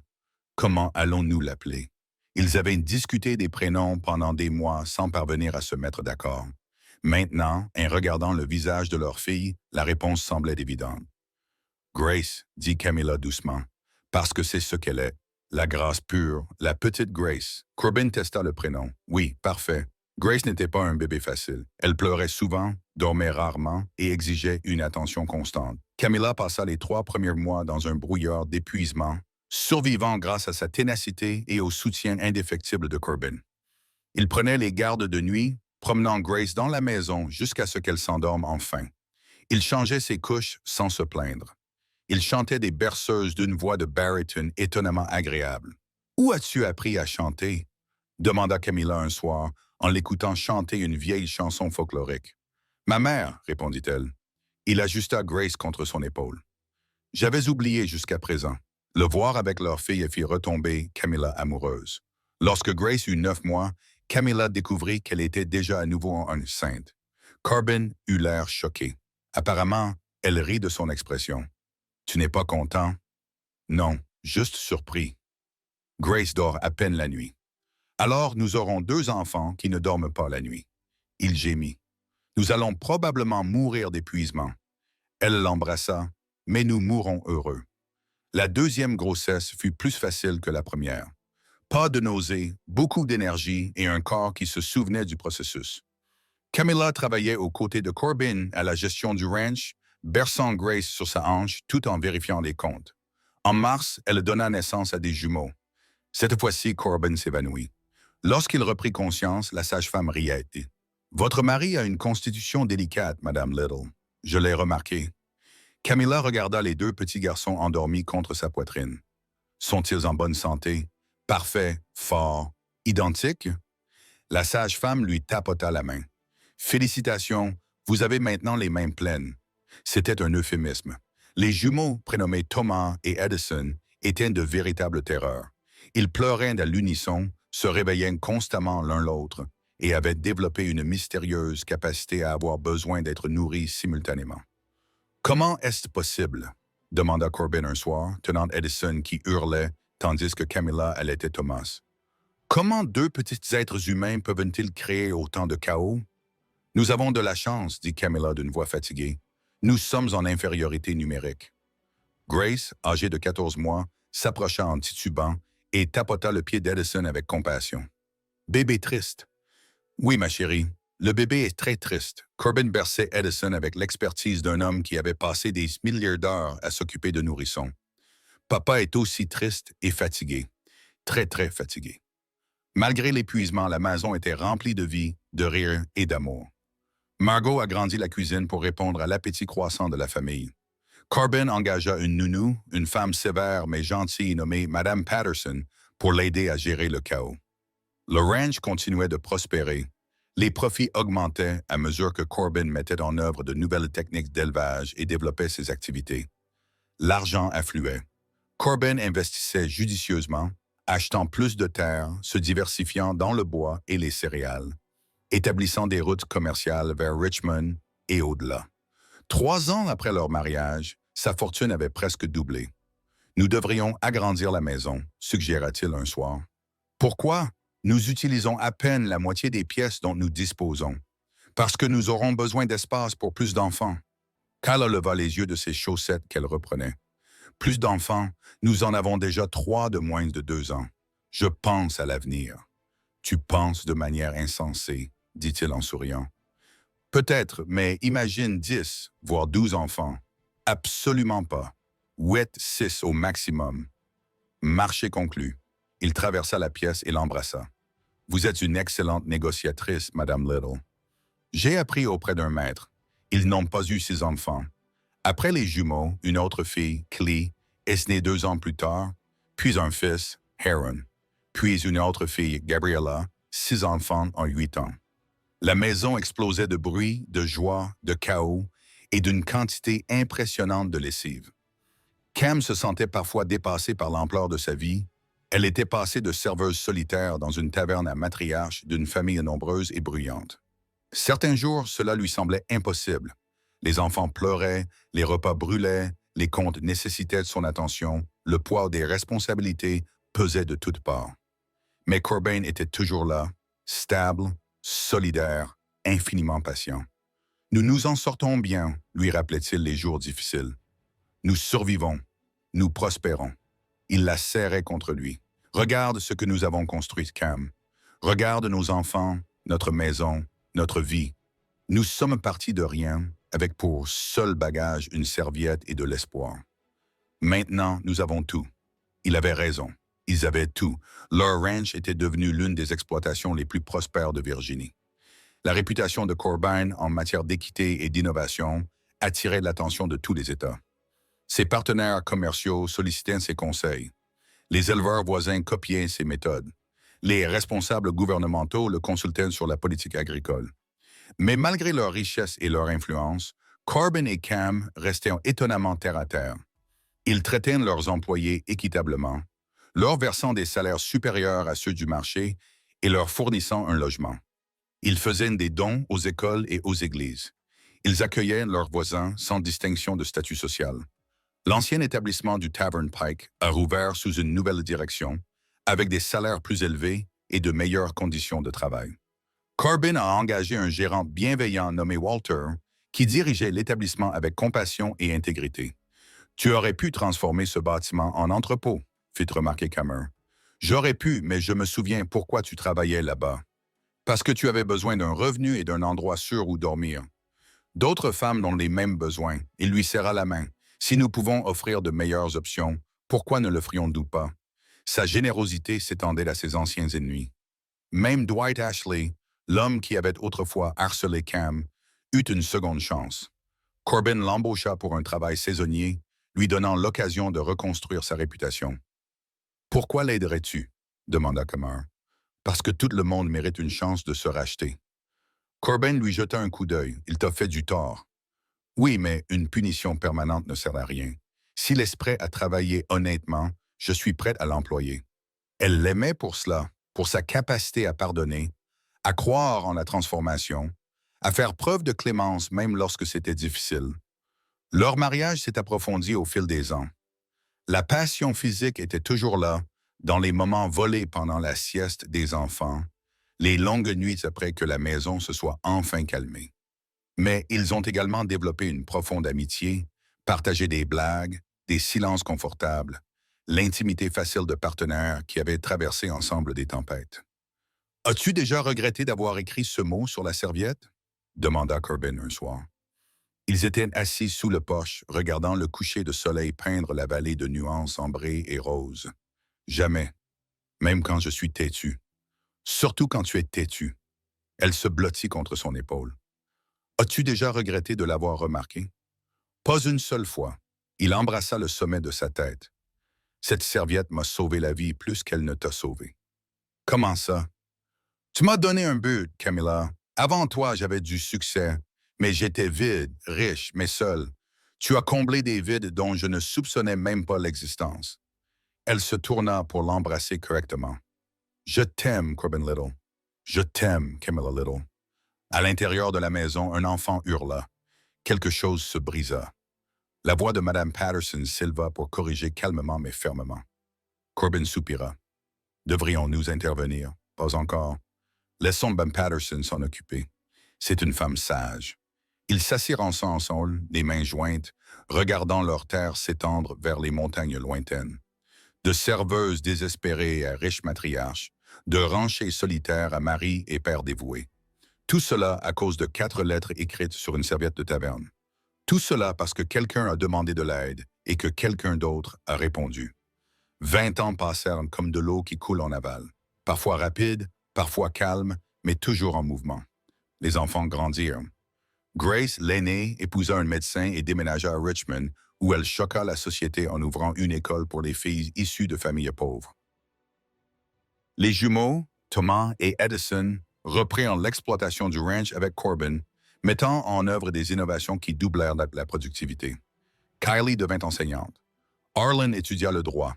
Gabriella, la plus jeune, fit preuve d'un talent impressionnant pour les affaires et déclara son intention de dépasser la fortune de son père avant l'âge de 30 ans. Elle y parviendra probablement, admit Corbin, à la fois fière et déconcertée. Le ranch s'étendit sur plus de 30 000 acres. L'empire commercial de Corbin s'agrandit pour inclure des scieries, des entrepôts de céréales et une compagnie maritime qui transportait des marchandises à travers les États-Unis et au-delà. La richesse s'accumula de manière presque embarrassante, plus qu'il ne pourrait dépenser en 3 vies, mais l'argent ne les changea jamais. Corbin se levait toujours tôt pour travailler aux côtés des ouvriers du ranch. Camilla continuait à s'occuper de son jardin, aidait à la cuisine et rendait visite aux familles des ouvriers lorsqu'ils tombaient malades. Leur maison restait ouverte aux voisins, aux amis, aux employés et aux étrangers dans le besoin. « Tu te souviens quand nous nous inquiétions de ne pas avoir assez? » demanda Camilla un soir. Ils marchaient sur leur terre, en suivant un chemin qu'ils avaient tracé au fil de 2 décennies de promenades nocturnes. « Je me souviens que tu avais 3 shillings à ton nom et que tu avais des milliers, mais que tu te sentais pauvre à tous les égards jusqu'à ce que je te rencontre. » Elle sourit. « Tu as la langue bien pendue, mais tu es honnête. » Il lui serra la main.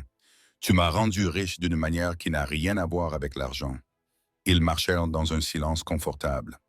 Leurs pas étaient synchronisés, fruits d'années de marche ensemble. Les cheveux de Kama étaient désormais parsemés de mèches grises. Le visage de Corbin était marqué de rides, témoin de décennies passées à plisser les yeux face au soleil et au vent. Mais leurs mains s'emboîtaient aussi parfaitement que le jour où ils s'étaient tenus pour la première fois au bord de la rivière. « Tu te souviens de notre premier baiser ?» demanda Camilla. « De chaque détail. Tu m'as dit que si je continuais à te regarder comme ça, tu oublierais comment respirer. Et tu m'as dit de respirer avec toi. » « C'est toujours ma meilleure réplique, dit-il en souriant. « Elle ne m'a jamais fait défaut, dit-elle en riant. « Tu es ridicule. Je suis ridicule. » Ils continuèrent à marcher. La terre s'étendait à perte de vue, fertile, prospère, témoignage de décennies de gestion prudente. Le bétail paissait dans des pâturages lointains, les cultures ondulaient dans la brise du soir. De la fumée s'élevait des cottages des ouvriers où les familles se rassemblaient pour le dîner. « Nous avons construit quelque chose de bien, » dit Kayma doucement. « C'est vrai. Pas seulement le ranch, mais aussi notre vie, notre famille, la façon dont nous traitons les gens. » Corbin s'arrêta de marcher et se tourna vers elle. « C'est toi qui as construit tout cela. Je n'ai fait que fournir les ressources. Tu as fourni la vision, l'idée que la richesse doit servir plutôt que dominer. Nous l'avons construit ensemble. » Oui, il lui caressa doucement le visage. « Tout ce qui en vaut la peine. Nous l'avons construit ensemble. » Ils arrivèrent au vieux chêne où Corbin lui avait fait sa demande. L'arbre était devenu plus épais en 20 ans, ses branches s'étendant suffisamment pour abriter un petit groupe. Quelqu'un, probablement l'un des enfants, avait gravé des initiales sur le tronc. « CL plus KL vandalisme », nota Corbin. « D'où vandalisme. » Ils s'assirent sous l'arbre, appuyés l'un contre l'autre, regardant la lumière du jour laisser place au crépuscule. Les grillons commençaient leur chant du soir. Une brise apportait le parfum du chèvrefeuille et du foin fraîchement coupé. « J'ai trouvé quelque chose hier, dit Camilla. Dans le grenier, une boîte de vieux souvenirs. Quel genre de souvenirs? Des lettres de l'époque où nous nous courtisions. La première chaussure de Grace, une mèche de cheveux des jumelles. » Elle fit une pause. « Et la serviette? » Corbin se figea. « La serviette? Oui, tu l'as gardée. » « Bien sûr que je l'ai gardée. » Il la regarda. « Cette serviette a changé ma vie. Je peux la voir? » Camilla fouilla dans sa poche et en sortit un morceau de tissu plié, jauni par le temps. L'encre était effacée, mais encore lisible. Au secours, Corbin la prit délicatement, la manipulant comme une relique sacrée. « Je me souviens du moment où je l'ai vue. J'ai pensé que tu avais peut-être renversé quelque chose. Puis je l'ai déplié, j'ai lu ton écriture et j'ai senti le monde basculer. J'avais peur que tu l'ignores. J'ai failli le faire. » Il suivit les lettres du doigt pendant environ 3 secondes. Puis j'ai réalisé que quelqu'un avait eu le courage de demander de l'aide et que je serais lâche de refuser. Camilla appuya sa tête contre son épaule. Ce mot ne signifiait pas que j'avais besoin d'être sauvé. Je sais ce qu'il signifiait. Il a passé son bras autour d'elle. Cela signifiait que tu étais à moi. Ils sont restés assis en silence, la serviette posée sur les genoux de Corbin, le poids de 20 ans s'installant confortablement autour d'eux. Un cavalier est apparu au loin, approchant rapidement. Alors que le cheval se rapprochait, ils ont reconnu Edison, leur fils, papa, maman. Il s'est arrêté à côté du chêne, à bout de souffle. Grace venait d'arriver de Richmond. Elle avait amené ses enfants et la femme de Thomas venait d'accoucher et Kylie avait envoyé un message. Elle était fiancée. Corbin et Kama échangèrent un regard. « Toute la vallée s'est animée, » dit Corbin doucement. « On se joint à eux? » demanda Camilla. « Je suppose que nous le devons. C'est notre cirque, après tout. » Ils se levèrent en brossant l'herbe de leurs vêtements. Edison leur sourit. « Vous marchez tout le temps. Vous devriez vous reposer davantage à votre âge. Nous ne sommes pas encore morts, » dit Corbin. « Loin de là, » ajouta Camilla. Ils retournèrent ensemble vers la maison. Edison bavardait à propos des préparatifs du mariage et de l'arrivée du bébé. Des lumières brillaient à chaque fenêtre, des voix et des rires emplissaient l'air du soir. La maison qui semblait autrefois trop grande semblait désormais parfaitement remplie. À l'intérieur, le chaos régnait de la manière la plus joyeuse qui soit. Les enfants de Grace couraient en criant dans les couloirs. Madame Patterson, désormais âgée mais toujours indomptable, dirigeait la circulation à l'aide d'une cuillère en bois. La femme de Thomas travaillait à l'étage avec la sage-femme. Kylie fondit en larmes en décrivant son fiancé.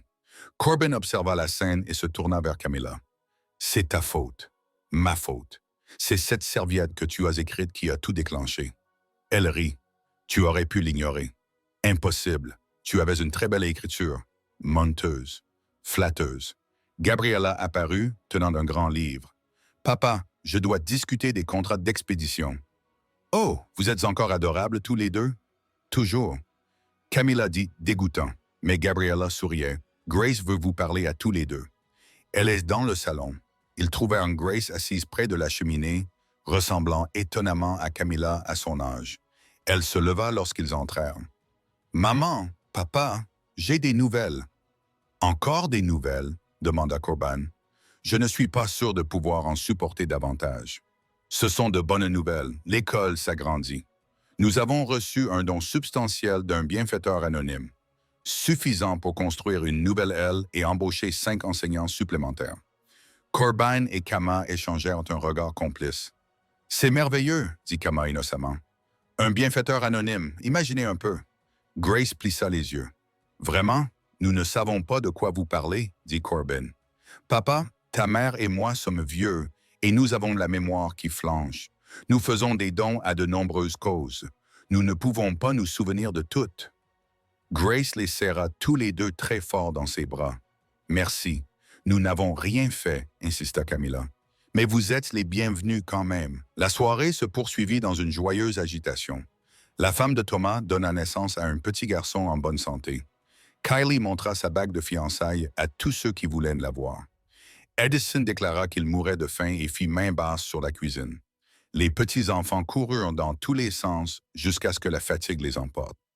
Tard dans la nuit, une fois que tout le monde s'était enfin couché, Corbin et Camilla se retirèrent dans leur chambre. Elle s'assit à sa coiffeuse et retira les épingles de ses cheveux. Il se tenait derrière elle, observant son reflet dans le miroir. « À quoi penses-tu » demanda-t-elle. « Que j'ai une chance incroyable. Nous avons tous les deux de la chance. Non, c'est moi qui ai le plus de chance. Tu aurais pu écrire ce mot sur une serviette à n'importe qui. Tu m'as choisi. J'ai choisi l'homme le plus riche de la taverne. Le taquina-t-elle. Un choix calculé. Extrêmement calculé. » Elle se tourna vers lui. « Ou peut-être ai-je vu quelque chose dans tes yeux. Une qualité que j'ai reconnue dès lors. Quelle qualité? La solitude, le désir, le regard de quelqu'un qui cherche un foyer. » Elle se leva et enroula ses bras autour de sa taille. Moi aussi, je cherchais. Nous nous sommes trouvés. Il l'embrassa lentement, profondément, familièrement. Après 20 ans, l'embrasser lui semblait toujours être la meilleure décision qu'il ait jamais prise. Ils se glissèrent ensemble dans le lit. Le clair de lune filtrait à travers la fenêtre, dessinant des motifs argentés sur le sol. Dehors, le ranch dormait. À l'intérieur, 2 personnes qui avaient commencé comme des étrangers étaient enlacées, leur vie entrelacée au-delà de toute séparation. Corbin, oui. Penses-tu que les gens se souviendront de notre histoire après notre mort? Il réfléchit à la question. Je pense que les gens se souviendront qu'une femme a écrit un seul mot sur une serviette et qu'un homme lui a répondu. Et de cet échange simple est née une vie qui valait la peine d'être vécue. Une légende, une vérité. Il la serra contre lui. Les meilleures légendes ne sont que des vérités racontées avec amour. Elle embrassa son épaule. Alors raconte notre vérité. Notre vérité, c'est la suivante. Tout le monde paye pour quelque chose dans cette vie. Certains dépensent de leur courage. D'autres dépensent de leur fierté. D'autres encore passent des années à chercher un sens à leur vie. Tu as dépensé ta dernière goutte d'espoir sur une serviette de taverne et j'ai passé le reste de ma vie à m'assurer que cet espoir soit récompensé. Les larmes montèrent aux yeux de Camilla. Tu es toujours aussi beau parleur. Je suis honnête. Il embrassa son front. Et honnêtement, t'aimer a été le plus grand privilège de ma vie. Ils s'endormirent enlacés. 2 personnes qui s'étaient perdues et retrouvées, brisées et guéries, seules et ensemble. La serviette resta dans sa boîte au grenier, conservée précieusement parmi d'autres trésors. Les générations futures la trouveraient et s'interrogeraient sur l'histoire derrière ces 4 lettres effacées. Leurs descendants raconteraient comment une femme désespérée et un homme puissant se sont rencontrés grâce à un seul mot. Comment l'amour était né de la gentillesse. Comment la richesse utilisée à bon escient pouvait transformer non seulement des vies individuelles, mais aussi des communautés entières. Et tard dans la nuit, autour des feux et des tables, les gens répéteraient l'histoire avec des embellissements et des exagérations, comme toutes les bonnes légendes. Mais la vérité fondamentale resterait simple et inchangée. Il était une fois, dans une taverne poussiéreuse de la frontière, une femme qui écrivit « Help » sur une serviette. Un homme à la table 3 le remarqua avant le serveur et tout changea pour toujours.